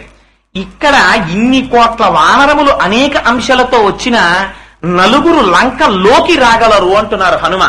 లంక లోపలికి రావడం అంటే ఈ కళ్ళు పెట్టుకుని బయటంతా చూస్తాం, కానీ జ్ఞాననేత్రము చేత లోపలికి చూడగలిగిన వాళ్ళు నలుగురే ఉంటారు. వీళ్ళెవరు? మొట్టమొదటి వాడు అంగదుడు చూస్తాట. ఎవరు అంగదుడంటే? అంగదుడంటే నామ సంకీర్తన చేయగలిగిన వాడు. ఎందుచేత అంటే ఏదో ఒక నామమునందు అనురక్తి కలగడం, ఈ నామమునందు ఉద్ధరిస్తుంది అనేటటువంటి పూనికని కలిగి ఉండడం. నోరు తెరిచినా నోరు మూసినా, కష్టం వచ్చినా కష్టం లేకపోయినా, ఆఖరికి తలుపు సందులో వేలు పడినా రామ అనో శివ అనో నామం అన్నారంతే మహర్షి. ఆ నామము భగవన్నామమై దాని యందు నీకు పూనిక కలిగి ఉండాలి. ఏకశబ్ద సమ్యజ్ఞాత సృష్ట ప్రయుక్త స్వర్గే లోకే కామదుగ్భవతి. ఏ నామం కాదు, ఆ నామమునందు నీకు అనురక్తి ఉండాలి. ఉండి నామం పట్టుకో, ఆ నామం నిన్ను ఉద్ధరిస్తుంది. ఉద్ధరించడం కాదు, ఆ నామము చేత పరమాత్మ నిన్ను విడిచిపెట్టి ఉండలేక వచ్చి నీకోసం దెబ్బలు కూడా తింటాడు. అంత సాధికారికంగా ఎలా చెప్పావో ఈ మాట అని మీకు అనుమానం రావచ్చు. కబీర్ దాస్ గారు మహానుభావుడు తండ్రి చచ్చిపోతే వాళ్ళ అమ్మగారు నేత నెయ్యమన్నారు. ఆ చీరలు నేస్తూ ఉండేవారు. ఆ చీర నేస్తుండగా ఆయనకి జ్ఞాపకం వచ్చేది, ఇలాగే పరమాత్మ కూడా ఈ ప్రపంచాన్ని అంతటినీ తయారు చేస్తున్నాడు, అసలు పెద్దసాలేవాడు పరమాత్మ అనుకునేవారు. ఆ నామం పట్టుకుని పరవశించిపోతూ ఆ నామం చెప్పుకోవడంలో తాదాత్మ్యత పొందేసేవారు. చిత్రం ఏమిటంటే ఆయన మళ్లీ బయటికి వచ్చేసరికి అద్భుతమైన చీరలు తయారైపోయాయి. ఈయన లోపల నామం చేసుకుంటుంటే పరమాత్మ చీరలు నేసేవారు. అమ్మ ఈ బట్టలు పట్టుకెళ్లి సంతలో పెట్టి అమ్మి డబ్బు పట్టరా అంది. ఈ పంచెలు పట్టుకెళ్లి సంతలో పెట్టి కూర్చున్నారు. అవి పరమాత్మ నేసిన పంచెలు, ధగధగాయమానంగా ఉన్నాయి. ఎవరు కొంటారు? అక్కడికి వచ్చి చూసి అబ్బో ఇంత ఖరీదైన బట్ట మనం ఎక్కడ కొంటామని వెళ్ళిపోతున్నారు. వాళ్ళు బట్ట కొంటలేదని బెంగలేదు కబీర్ దాస్ గారికి. అబ్బో ఎంత ప్రశాంతంగా ఉందో, ఎవడూ వచ్చి బేరం ఆడి నా ప్రాణం తీయలేదని ఆయన నామ సంకీర్తన చేసుకుంటున్నారు. చేసుకుంటూ ఉంటే పరమేశ్వరుడు చూశాడు, అసలు ఈయనకి నామమునందు ఉన్న అనురక్తి ఏమిటో చూడాలనుకున్నాడు. ఒక బ్రాహ్మణ రూపంలో వచ్చి పిలిచాడు. ఒంటికి కట్టుకోవడానికి బట్ట లేదయా కబీర్, ఓ పంచిమ్మన్నాడు. ఉన్న బట్టల్లో సగం ఇచ్చేశారు. గొడవ వదిలిపోయింది అనుకున్నారు, మళ్లీ నామం చేసుకుంటున్నారు. ఒక మహమ్మదీయ పకీర్ రూపంలో వచ్చారు. మిగిలిన బట్టలు పకీర్కి ఇచ్చేశారు.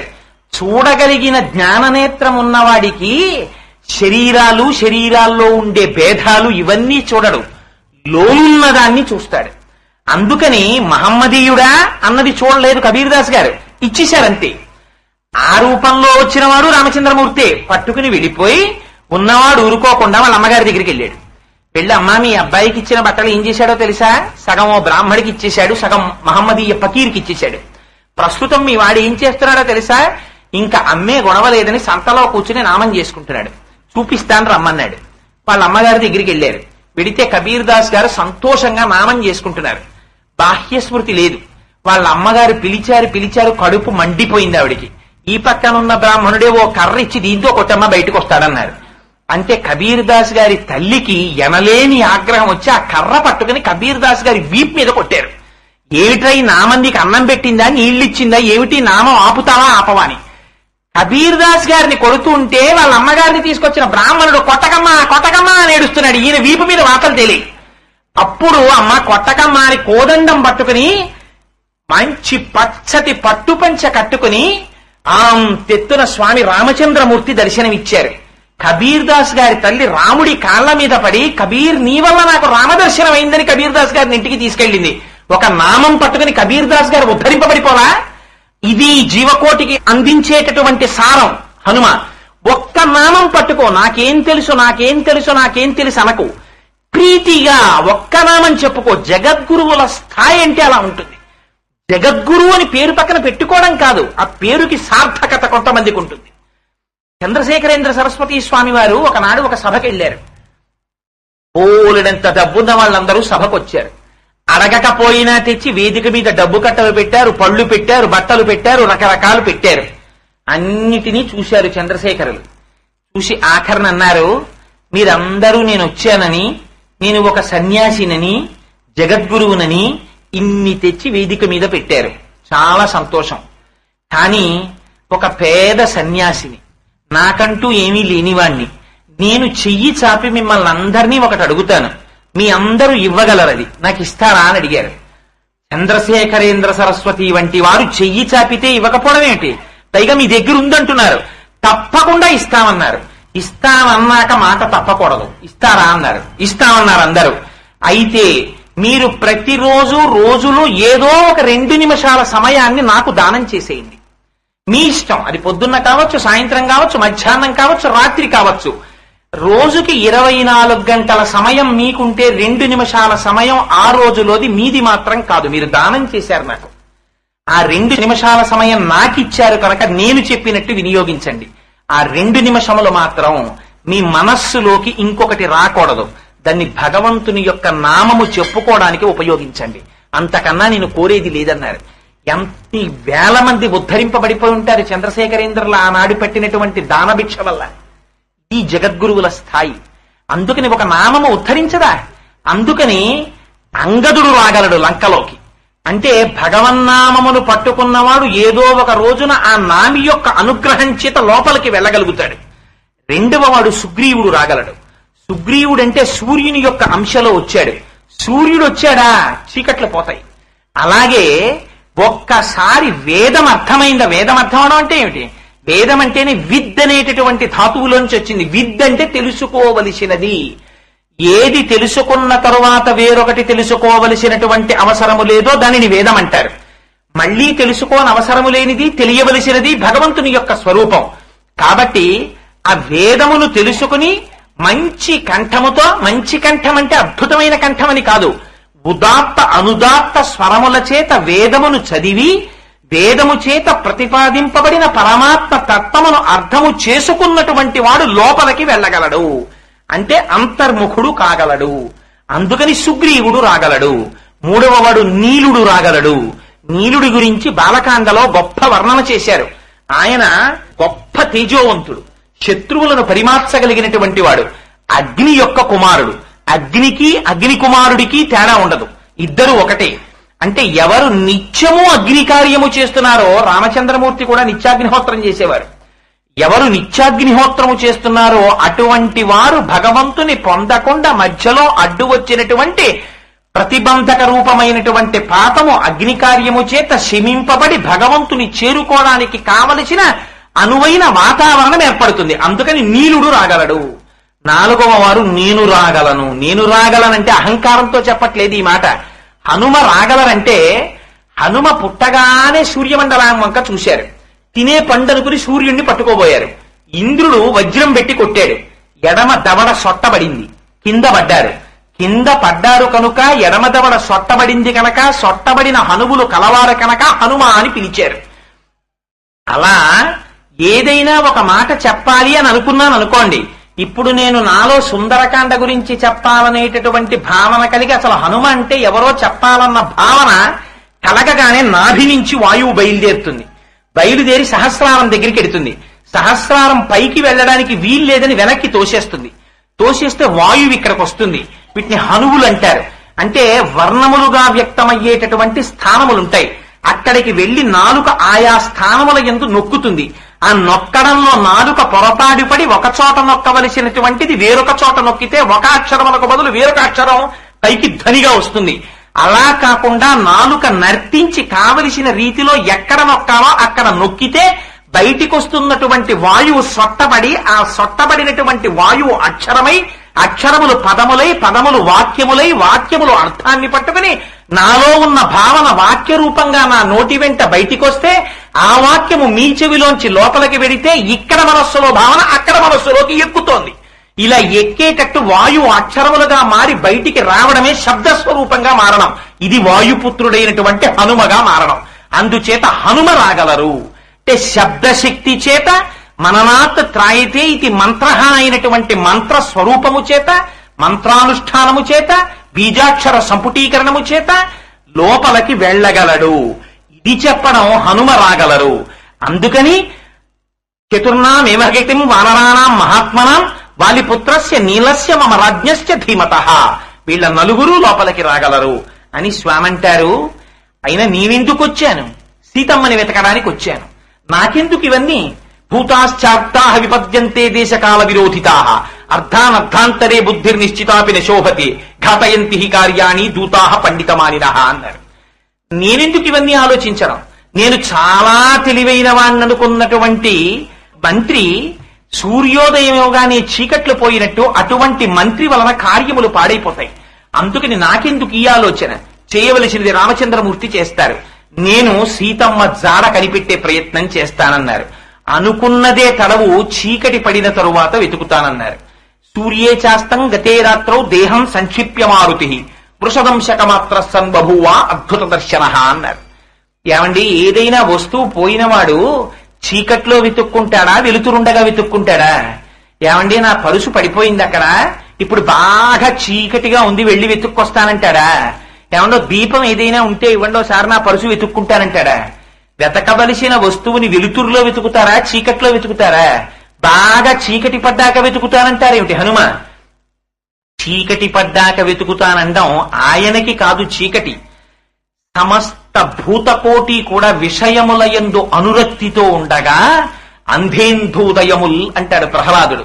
మహాభదిర శంకానాదముల్ మూక సద్గ్రంథాఖ్యాపనముల్ నపుంసక వధూకాంక్షల్ దుగ్ధ ద్రవ్యంబులు హోమ భస్మ హవ్యములు క్రోడ సద్గ్రంథంబుల్ అని పోలికలు వేస్తాడు. కళ్ళు లేని వాడిని తీసుకెళ్లి వెన్నెల్లో నించోపెట్టి చూడరా ఎంత బాగుందో వెన్నెలంటే వాడు చూడగలడా? నోరు లేని వాడికి మంచి కావ్యం చదివించి ఉపన్యాసం చెప్పరా అంటే వాడు చెప్పగలడా? లేకపోతే పుట్టు చెవిటివాడి దగ్గరికి వెళ్లి శంఖం ఊది ఎలా ఉందిరా శంఖానాదం అంటే చెప్పగలడా? హరిభక్తి వర్జితుల దుగ్ధ వ్యర్థ సంసారముల్ అంటారు. ఇది లేనివాడి జీవితం కూడా అలాగే ఉంటుంది. అందుచేత అందరూ విషయముల యందు అనురక్తితో ఉండగా అది సాధకుడైనటువంటి వాడికి చీకటి. అందరూ విషయముల యందు అనురక్తితో ఆదమరిచి ఉండగా తానొక్కడు మాత్రం భగవంతుడిని వెతుక్కుంటుంటాడు. అది సాధకుడికి పగలు. అందుకని రామకృష్ణ పరమహంస తెల్లవారి నిద్రలేస్తూనే మంచం మించి కిందకి దిగి తల కొట్టుకుని ఏడుస్తుండేవారు. మేనల్లుడు వచ్చి, ఎందుకు మామయ్య ఇలా ఏడుస్తావంటే, ఒరే నా జీవితంలో ఇంకొక రోజు వెళ్ళిపోయింది, తెల్లవారిపోయింది, నాకు అమ్మ దర్శనం అవలేదురా, అయిపోతోంది జీవితం అని ఏడుస్తుండేవారు. మహాపురుషుల యొక్క జీవితం అలా ఉంటుంది. అందుచేత అందరూ విషయలంపటంలో ఉంటే సాధకుడొక్కడు ఆ విషయములు అక్కర్లేదని దూరంగా ఉండి తను పరమాత్మని తెలుసుకోవడానికి ప్రయత్నం చేస్తుంటాడు. ఇవాళ హనుమ దేహం సంక్షిప్య మారుతి, దేహాన్ని తగ్గించుకుని వృషదంశక మాత్ర సన్, పిల్లి పిల్లంత వారయ్యారట. పిల్లి పిల్లంత వారయ్యారన్నది ఒక అర్థం, వృషదంశక మాత్ర సన్ అంటే రుద్రాంశ కలిగినటువంటి వారయ్యారన్నది ఒక అర్థం. రుద్రాంశని కలిగి ఉండడంలో ఉన్న గొప్పతనం ఏమిటో తెలుసా అండి? ఒకసారి రుద్రుని యొక్క చూపు పడిందా శత్రువులు బలహీనమైపోతారు. అందుకే అమ్మవారికి శివదూతి అని పేరు. అమ్మవారు ఎప్పుడెప్పుడు రాక్షసుల్ని చంపాలన్నా అప్పుడప్పుడు శివుణ్ణి రాయబారిగా పంపిస్తూ ఉంటుంది. శివుడు వెళ్లి రుద్రాంశతో చూశాడా వాడికి ఉన్న శక్తి అంతా తగ్గిపోతుంది. అప్పుడు అమ్మవారు వెళ్లి చంపేస్తుంటుంది. ఇవాళ బభూవ అద్భుత దర్శన, అటువంటి దర్శనంతో రుద్రాంశలో స్వామి వెడుతున్నారు. ఈ చూపులతో చూస్తారు అక్కడ రావణాసురుణ్ణి. అందుకే వాడు చూస్తూనే వాడు ఆశ్చర్యపోయాడు. కిమేష భగవాన్ నంది భవే సాక్షాద్దిహాగత ఏన శప్తోస్మి కైలాసే మయా సంచలితే పురా అన్నాడు. ఓరి బాబోయ్, నందీశ్వరుడు వచ్చేశాడో ఏమిటో అని హడిలిపోయాడు. వాడు చచ్చిపోయాడు హనుమని చూస్తూనే, భయంతో చచ్చిపోయాడు. ఇలా చూడగలిగినటువంటి చూపుతో వెడుతున్నారు. అందుకని లేదు లేదు పిల్లి పిల్లంత వారై వెడుతున్నారు. పిల్లి నడక చప్పుడు వినపడదు, పిల్లిలా నడుస్తాడు రాయనంటారు. పిల్లిలా నడవడం అంటే ఏది నడిచినా చప్పుడు తెలుస్తుంది. పిల్లి నడిచిందనుకోండి చప్పుడు తెలియదు. అందుకని శత్రువుని పట్టుకుంటుంది. శత్రువు ఎక్కడుంటుంది? ఆ ఇంట్లోనే ఉంటుంది. దానికి అక్కర్లేంది లేదు దిక్కుమాలినలకి. ఆఖరికి మీరు అభిషేకం చేసుకున్నటువంటి చిన్న నాగేంద్రుడి విగ్రహాన్ని కూడా ఎత్తుకుపోయి కలుగులో పెట్టేసుకుంటుంది. ఏమిటో దానికి సంతోషం తెలియదు. మనం ఉన్న ఇంట్లోనే ఉంటుంది. ఇల్లంతా తిరుగుతూ ఉంటుంది, మూతలు ఎత్తేస్తుంది, అన్ని తినేస్తుంది, కనపడ్డవన్నీ తీసుకెళ్లిపోతుంది, కలుగులో దాచేసుకుంటుంది. వినాయకుడు తీసుకొచ్చి దాన్ని వాహనంగా పెట్టుకుంటాడు. ఏమిటో తెలుసా అండి దాని అర్థం? దానికి పిల్లలు ఎక్కువ. అక్కర్లేని ప్రతి దాన్ని తీసుకెళ్లి కన్నంలో పెట్టుకుంటుంది. అక్కర్లేని పాత న్యూస్ పేపర్ కూడా వీడు మడతెట్టి 70 ఏళ్ల వయస్సులో పైన దాస్తుంటాడు. ఎందుకు నాన్న దిక్కుమాల కాగితాలు ఇంటి నిండా దాస్తారంటే, అలా అనకరా, ఉట్టిన ఎందుకు పారేయడం, రేపు పొద్దున పాత పేపర్లో వాడు వస్తాడు అమ్ముతానంటాడు. తోడల పాలకవ ఇలా కత్తిరించి వీధిలో పారేస్తే దాన్ని పంపు కింద ఎట్టి కడిగి తెచ్చి లోపల పెట్టి దాచుకుంటూ ఉంటాడు. మనవాడికి ఇస్తాట శనగపప్పు. ఆ టైంలో కాసేపు సూర్యుడి వంక చూసి నమస్కారం చేసి ఆదిత్య హృదయం వాడు ఒక్కనాటికి చదవడం. ఇది ఎలకకి మనకి ఉండేటటువంటి పోలిక. అందుకని ఎలక ఎలా తిరుగుతుందో మనం అలా తిరుగుతాం. ఈ ఎలకకి శత్రువు ఎవరో తెలుసా అండి? పిల్లి. ఈ పిల్లి నిశ్శబ్దంగా వస్తుంది, ఆ కలుగు పక్కనే కూర్చుంటుంది. ఈ పిల్లి ఉందని దానికి తెలియదు. ఇది బయటకు వస్తుంది, టక్కన పట్టుకుంటుంది. ఎప్పుడు పట్టుకుందో కూడా తెలియదు. ఇంత ఎలక జాగ్రత్తకి మారు పేరు దిక్కుమాలిన ఎలక. దంతపుష్టికి పెట్టింది పేరు. దేన్నైనా కొరికేస్తుంది. మనం కొరికేయం, ఇది కొరికేశామో ప్రపంచంలో ఇన్నింటిని తినేశామో పళ్ళతోటి. దాని రూపాలు మార్చేయడమే కదా మన పరిస్థితి. మనం అంటే మహాప్రభు మిమ్మల్ని అనుకోకండి, నా అలాంటి తిండిపోతు గురించి. అందుకని ఎలకకి మనకి పోలిక లేదు. ఆ ఎలకని తింటుంది పిల్లి. చిత్రం, ఇవాళ స్వామి అలా వెడుతున్నారు. వెళ్ళడం అంటే ఆ సంసార మగ్నతకి వ్యతిరేకమైనటువంటి జ్ఞానస్వరూపంతో వెడుతున్నారు. దీన్ని గెలుస్తున్నారు సంసారాన్ని. ఇది కాదు ఆయనకి కావలసింది, అద్భుత దర్శనం. అందరూ చీకట్లో చూడలేమని ఊరుకుంటారు, చీకట్లో చూస్తుంది పిల్లి. అంతటా అజ్ఞానం ఆవరింపబడి ఉన్నప్పుడు జ్ఞానస్వరూపి అయి తాను చూడవలసిన దాన్ని చూస్తాడు. సంసారములో ఉండడం చీకటి ఎలక, జ్ఞానముతో ఉండడం పిల్లి. అందుకని పిల్లంత వారై అద్భుత దర్శనంతో పెడుతున్నారు. అందుకే అవతారాలన్నీ అర్ధరాత్రి వస్తాయి, జ్ఞానం ఇచ్చే అవతారాలు. కృష్ణ పరమాత్మ ఎప్పుడు వచ్చారు? జగదాచార్యులు కనుక అర్ధరాత్రి వస్తారు. లింగం ఎప్పుడు వస్తుంది? శివలింగం అర్ధరాత్రి వస్తుంది.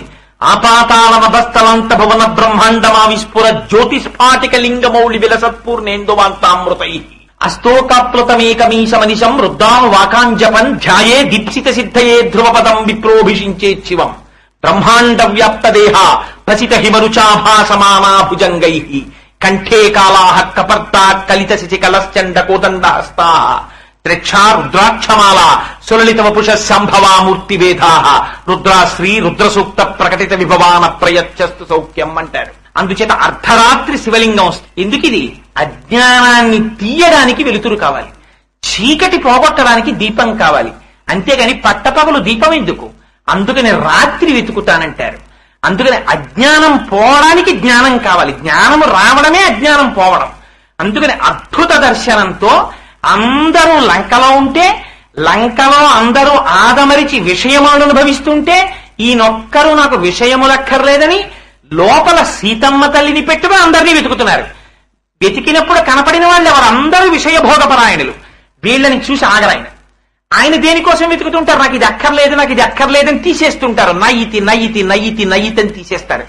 నాకు ఏది కావాలి? సీతమ్మ తల్లి దర్శనం కావాలంటారు. ఆత్మదర్శనాభిలాషి అయినటువంటి జ్ఞాని యొక్క యోగ మార్గాన్ని చెప్తుంది సుందరకాండ. ఇది సౌందర్యం. అందుకనది సుందరకాండ. అందుకని స్వామి అద్భుత దర్శనుడై బయలుదేరారు. అలా బయలుదేరితే నయితి నయితి నయితి అని తీసేద్దాం అనుకుంటే ముందడ్డొచ్చేదేది? దేహాత్మాభిమానమే అడ్డొచ్చేస్తుంది. అందుకని లంక దగ్గరికి వెళ్ళారు. ఎవరొచ్చారు మొట్టమొదట? కస్త్వం కేనచ కార్యేణ ఇహ ప్రాప్తో వనాలయ కథయ స్నేహయత్తత్వం యావత్ ప్రాణాధరంతితే అంది. ఎవరురా? వనములలో తిరిగేవాడా? నువ్వు ఇక్కడికి ఎందుకు వచ్చావు? నీకేం పని అని అడిగింది. వనం అంటే బ్రహ్మము. బ్రహ్మమును కావాలని తిరిగేటటువంటి వాడికి లంకతో ఏం పని, ఎందుకు వచ్చావు అని అడిగింది. ఇది దేహాత్మాభిమానం. అందుకే దీన్ని ఋతుమంతము అంటారు. అలాని దీన్ని వదిలేస్తే వీల్లేదు. ఎందుకంటే దిక్కుమాల శరీరం, ఇది నేను కాదు కదండి, దీన్ని వదిలేస్తాను, గొడవ వదిలిపోయింది కదా, లోపల ఉన్నదాన్ని నేనని ఇంకా దీన్ని వదిలేస్తే వచ్చింది ఏమిటి? రమణుల దగ్గరికి వెళ్ళి ఇలాంటి వెర్రి మాటలు అడిగాడు. అడిగితే రమణులు అన్నారు, చెప్పడానికి రమణులకు రమణులే సాటి. ఆయన అన్నారు, ఆకులు తేవాలి, చీపురు పుల్లని సన్నగా చెయ్యాలి, పంటికి అడ్డుపడకుండా ఊడిపోకుండా చక్కగా కుట్టాలి, ఆ విస్తరి వేసుకోవాలి, అందులో భోజనం చెయ్యాలి, భోజనం అయిపోయిన తరువాత విస్తరిని మడత పెట్టి పెంట కుప్పలో పారేయాలి. అంతేకాని విస్తరి పెంట కుప్పలో పారేయడానికి కదా అని కుట్టగానే పెంట కుప్పలో పారేస్తావా? భోజనం తిన్నాక పారేయాలి. ఇందులో ఉండి బ్రహ్మమును తెలుసుకుని దర్శనము చేశాక దీని మీద నీకు తాదాత్మ్యత తనంత తాను పోవాలి. అంతేకాని 4 ముక్కలు పట్టుకుని నాకు తెలిసిపోయిందని దీన్ని వదిలేస్తానంటే మహాపాతకం సంక్రమిస్తుంది. అందుకని వదిలిపెట్టడానికి వీల్లేదు, తనంత తాను పడిపోతుంది అంటాడు. చెట్టులోంచి పిందె వస్తుంది, చెట్టులోంచి వచ్చిన పిందె కాయ అవుతుంది. ఆ కాయ పండవుతుంది. ఆ పండిన పండు ఇలా గాలి వేస్తే కింద పడిపోతుంది. అలా పండిపోయినటువంటి పండు కింద పడిపోవడానికి సిద్ధపడిపోతుండగా చెట్టు బెంగ పెట్టేసుకుని అయ్యో నాలోంచి వచ్చిన పండు కింద పడిపోతోందని కొమ్మలను అడ్డు పెట్టడానికి ప్రయత్నించదు. పండిపోయిన పండు పడిపోవడం ధర్మం అని చెట్టు ప్రశాంతంగా ఉంటుంది. జ్ఞాని అయిన వాడు లోపలికి తానిళ్ళి ఇది పడిపోతుందని, ఇది పడిపోయే క్షణం కోసం ఎదురు చూస్తాడు. ఎలా ఎదురు చూస్తారన్నది కూడా రమణులే చెప్తారు. ఎంత గొప్పగా చెప్పారంటే కూలి బియ్యాన్ని ఎత్తుకొచ్చినట్టు అన్నారు. యజమాని పక్కన నడుస్తుంటాడు, బియ్యం బస్తాని కూలివాడు తెస్తుంటాడు. వీపు మీద వాడు బస్తా పట్టుకొస్తుంటాడు.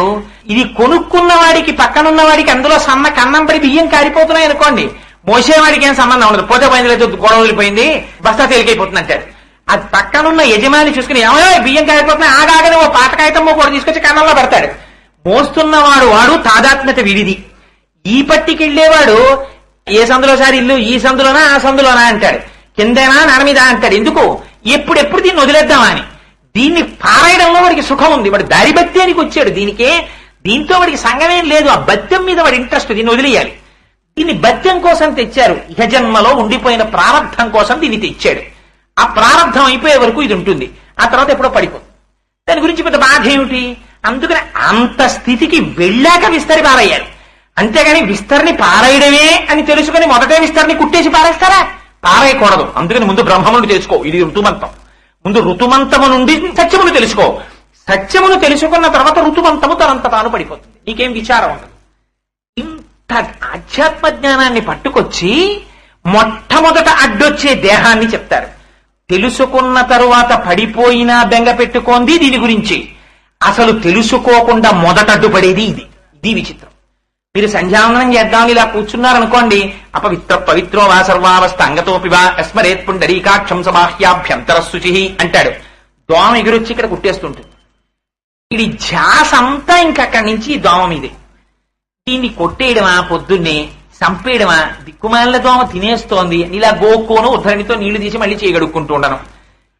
సంధ్యావందనానికే ఓ దోమ దేహం మీద ఇంత అభిమానాన్ని తెస్తే ఆత్మజ్ఞానం పొందడానికి ఈ దేహాన్ని జయించడం అంత తేలిక. లోకములన్నీయున్ గెలిచిన అడవింద్రియానీకము చిత్తమున్ గెలువనేరవు, నిన్ను నిబద్ధు చేయు భీషణ శత్రులార్ముల ప్రభిన్నుల చేసిన ప్రాణికోటిలో నీకు విరోధి లేడొకడు నేర్పున చూడుము దానవేశ్వర అంటాడు ప్రహ్లాదుడు. అందుకని దీన్ని గెలవడం అంటే ఎంత కష్టమో చెప్తున్నారు. కష్టం కెనచకార్యేణ ఇహ ప్రాప్తోవనాలయ కథయ స్నేహయత్వం యావత్ ప్రాణాధరంతితే. ఎందుకు వచ్చావో చెప్పు అంది లంక. ఆయన అన్నారు, అబ్బే అమ్మా, ఇందులో ఉన్న ఉపవనాలు, వనాలు, ఏవో చెట్లు, చామలు, సరోవరాలు చాలా బాగుంది కదా, ఒకసారి చూద్దామని వచ్చానమ్మా అన్నారు. ఆవిడంది, ఏమిటి అంత తేలిగ్గా వెళ్ళిపోతావా? ఆయన అన్నారు, అసలు నువ్వెవరమ్మా? కాస్త్వం విరూపనైనా పురద్వారేవ తిష్టసి కిమర్థం చాపిమాం వృద్ధ నిర్భత్స యశిదారుణ. ద్వారం దగ్గరే తగిలేవా లోపలికి వెళదా అంటే నువ్వెవరని అడిగారు. అడిగితే ఆవిడంది, అహం రాక్షస రాజస్య రవణస్య మహాత్మనః ఆజ్ఞా ప్రతీక్ష దుర్ధర్ష రక్షామి నగరీమిమా. అహం నేనంటాడు. నేనన్నప్పుడల్లా ఇలా చూపిస్తూ ఉంటాడు. ఇలా చూపించిన నేను దీని చిట్ట చివరి స్థితి ఏమిటి? దీంట్లోంచి ఊడిపోయిన వెంట్రుకలు చెట్ల మొదళ్లలో కెడతాయి. కాల్చేసిన తర్వాత మిగిలిపోయిన ఎముకల్ని కాటికాపరి కర్ర పెట్టి పైకెత్తి బయటికి తోసేస్తే భూమిలోకి వెళ్లిపోయే వరకు చెదపురుగులు కొరుక్కు తింటాయి. అగ్నిహోత్రంలో కాలిపోయిన తర్వాత పిడికెడు బూడిదైపోతే ఇంత కొత్త కుండలో తెచ్చి కొడుకు తీసుకెళ్లి గంగలో కలుపుతున్నాడు. అలాంటి దాన్ని పట్టుకుని ఉన్ననాళ్ళు ఇలా చూపిస్తున్నావు. ఇది ఉండిపోయేదనుకుంటున్నావు, ఇది ఉండకుండా వెళ్ళిపోయేది. కానీ దాన్ని పట్టుకుని ఇలా నలిపేస్తుంది, దాటి వెళ్లడం వీలు కాదు. లోపల మనస్సు అంత ఆజ్ఞనిచ్చి లాగి పారేస్తుంటుంది. రావణ భయానికి అలా కాపాడుతుంది దేహం. లోపలికి వెళ్ళనివ్వదు, దీన్ని ఉపేక్షించనివ్వదు, ఒక్క ఉపవాసం చేయనివ్వదు, కొండ ఎక్కనివ్వదు. కాళ్ళు నిప్పి ఎందుకు వచ్చింది, బస్సు ఉంది కదా అంటుంది. ప్రతిదానికి బైపాస్. దేని కొరకు? దీని కొరకు. దేనికైనా మొదలడ్డిదే. మీరు ఎక్కడైనా చూసుకోండి, ఉపవాసం చేద్దాం అంటే షుగర్ ఉంది, కబుక్కుని కోమాలోకి పోతామో ఏమిటో, కొంచెం జావ తాగచ్చా అండి అంటాడు. ఏమండి ఏకాదశి, అమ్మో ఇలా కలిసి వస్తుందా మళ్ళీ మహాశివరాత్రి, మహాశివరాత్రి నాడు ఒక్క రోజన్నా ఉపవాసం చేద్దాం. ఎవరో ఒక్క తల్లి. ఈ మధ్య నేను శైవమత ప్రబోధినిలో చదివాను. ఆవిడ అంత్యకాలం సమీపించేస్తుండగా భర్త గారు వెళ్ళి అడిగారట, ఏం చేయమంటావని, నీకేమైనా కోరికుందా ఉంటే చెప్పని. అంటే ఆవిడ అడిగింది, నన్ను ఒక్కసారి శ్రీశైలం తీసుకెళ్లి అంతరాలయంలో కూర్చోబెట్టి అభిషేకం మన ఇద్దరం కలిసి చేసుకుందామని. కారులో తీసుకెళ్లాడు మహానుభావుడు. అభిషేకం చేసినందుకు పరమశివుడు ఆవిడికి ఇచ్చినటువంటి ఫలితం ఏమిటో తెలుసా అండి? మహాశివరాత్రి నాడు సాయంకాలం భర్త కూర్చుని ఉండగా ఆయన ఒడిలో తల పెట్టుకుని శరీరం వదిలిపెట్టేసి, ఇంత చేస్తే అంత ఇస్తాడు ఆయన. అందుకని పేరు ప్రకటించకూడదు కనుక నేను చెప్పలేదు. ఇందులో కొంతమందికి తెలుసు సభికుల్లో. సరే, అందుచేత కాంస్త్వం విరూపనైనా పురద్వారేవ తిష్టసి కిమర్థం చాపిమాం వృద్ధా నిర్భత్స యసిదారుణ అంటే అహం రాక్షసరాజస్య రావణస్య మహాత్మనః ఆజ్ఞా ప్రతీక్షా దుర్ధర్ష రక్షామి నగరీమిమా. నేను ఈ నగరాన్ని కాపలా కాస్తుంటాను. లోపలికి వెళ్ళడానికి వీల్లేదు నా ఆజ్ఞ లేకుండా. నన్ను గెలిస్తే లోపలికి వెళ్ళగలవు, దీన్ని గెలిస్తే లోపలికి వెళ్ళగలవు. అసలు యుద్ధం దీంతో, బయట వాళ్ళతో కాదు, దీంతో వస్తుంది యుద్ధం. అంటే స్వామి అన్నారు, కాంస్త్వం విరూపనైనా వికృతంగా కనపడేదానా అన్నారు. లోపల ఉన్నదాన్ని చూపించకుండా అస్తమానం దీన్ని చూపిస్తుంది, అందుకని వికృతమైన. ఆవిడంది, నన్ను కాదని ఎక్కడికెడతావు అని ఒక్క సరుపు చరిచింది హనుమని. స్వామి చూశారట, అపారమైన క్రోధం వచ్చింది.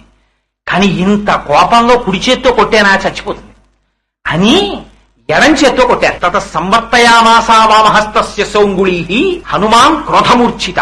ఇది బుద్ధిమతాం వరిష్టం అంటే. క్రోధమునకు వశుడైపోతాడు ఎవరైనా.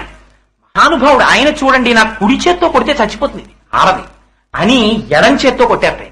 అప్పుడు కూడా ఎంత నిగ్రహమో చూడండి. ఎడం చేత్తో కొట్టేటప్పటికది కళ్ళు తేలేసి కింద పడిపోయింది. కింద పడింది ఆవిడ లంక, ఆవిడ మంత్రాధిష్టాన దైవం. ఆవిడ ఒక విచిత్రమైన మాట చెప్పింది. ఇంతకు ముందు నేను ఈ లోపలున్న వాడి బాధలు పడలేకపోయానో, అసలు లోపలున్న వాడి బాధలు ఇది పడలేకపోతుంటుంది. ఎందుకని?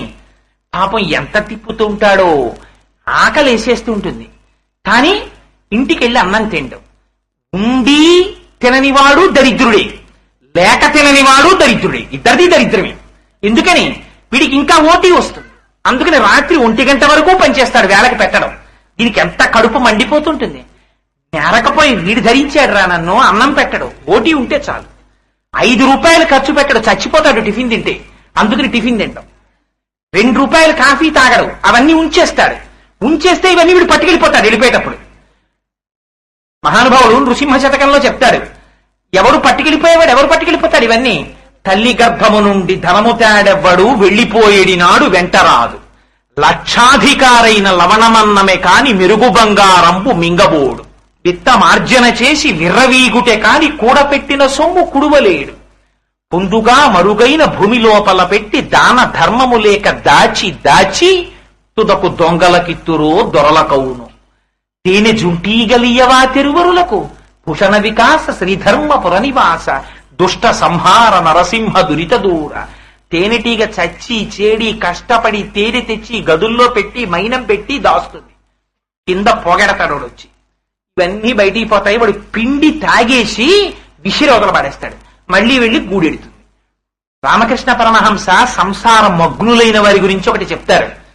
వాడు అందులో ఉండి తన చుట్టూ గూడు కట్టుకుంటాడు. ఎంత గొప్పగా ఉందో అని తన నోట్లోంచి వచ్చేటటువంటి దారంతోటే తన చుట్టూ కట్టుకుంటాడు. కట్టుకుని ఆ పట్టు పురుగు లోపల కూర్చుంటుంది. కూర్చుని, అబ్బా నా నోట్లోంచి వచ్చిన పట్టుదారంతో ఎంత మంచి గూడు కట్టుకున్నానో, పట్టు గూడు, మెత్తటి గూడు ఎంత బాగుందో అనుకుంటాడు. వీడు చచ్చి చేడి రాత్రి పగలు తిరిగి సంపాదించి ఇల్లు కట్టి బ్యాంక్ బ్యాలెన్స్ దాస్తాడు. చూసేవాడు వేరోడు ఉంటాడు. వాడికి పట్టు పురుగు మీద కాదు ఆసక్తి, పట్టు మీద ఆసక్తి. ఆ దారం కావాలి వాడికి. అందుకని లోపలున్న పురుగుని తీసి అవతల పారేయగలడు వాడు. కానీ అలా తీసేస్తే పట్టుదారం తెగిపోతుంది. అందుకని వాడేం చేస్తాడంటే ఈ పట్టుకాయలన్నీ తీసి మరుగునీళ్లలో పారేస్తే లోపలున్న పురుగు కుత కుత ఉడికి చచ్చిపోతుంది. అప్పుడు తీసుకెళ్లి వాడు రాత్నానికి పెట్టి దారం అంతా ఇటు తీసేస్తాడు, కాయలు తీసుకెళ్లి అవతల పారేస్తాడు, పక్షులు తింటాయి. నువ్వు కట్టుకున్న గూడు నీ సమాధి. అందుకని సంసారమునందు మగ్నత కూడా చివరికి అక్కడికే వెళుతుంది. అందుకని ఓపికండగా ₹1 దానం చేయడం నేర్చుకోరా అంటారు రామకృష్ణ పరమహంస. అందుచేత సంవర్తయామాసా వామహస్తస్య సౌంగుళీ ముష్టిమాభిజగానైనాం హనుమాన్ క్రోధమూర్ఛిత. ఒక్క దెబ్బ కొట్టారడం చేత్తో కళ్ళు తిరిగి పడిపోయింది. ఆవిడంది, నాకు బ్రహ్మగారు వరం ఇచ్చారయ్యా, లోపలున్న వాడి బాధ పడలేకపోతున్నాను. ఒక రోజు ఇల్లు అడిగాను, వీడి బాధ ఎప్పుడు తప్పుతుందని. ఆయన అన్నాడు, ఒకనాడు ఒక వానరుడు వస్తాడు, ఆ వానరుడి దెబ్బకి నువ్వు పడిపోతావు, నువ్వు పడిపోయినాడు లోపల వాళ్ళు పడిపోతారు. ఇది గుర్తు అన్నాడు. ఇవాళ వచ్చావు నువ్వు వానరానివి, నన్ను కొట్టావు, నేను పడిపోయాను, కాబట్టి లోపల ఉన్నవాడు కూడా పోతాడు కొద్ది కాలంలోనే, అందుకని నువ్వు లోపలికెళ్ళి యథేచ్ఛగా వెతికి సీతమ్మని కనిపెట్టుకో అందావిడ.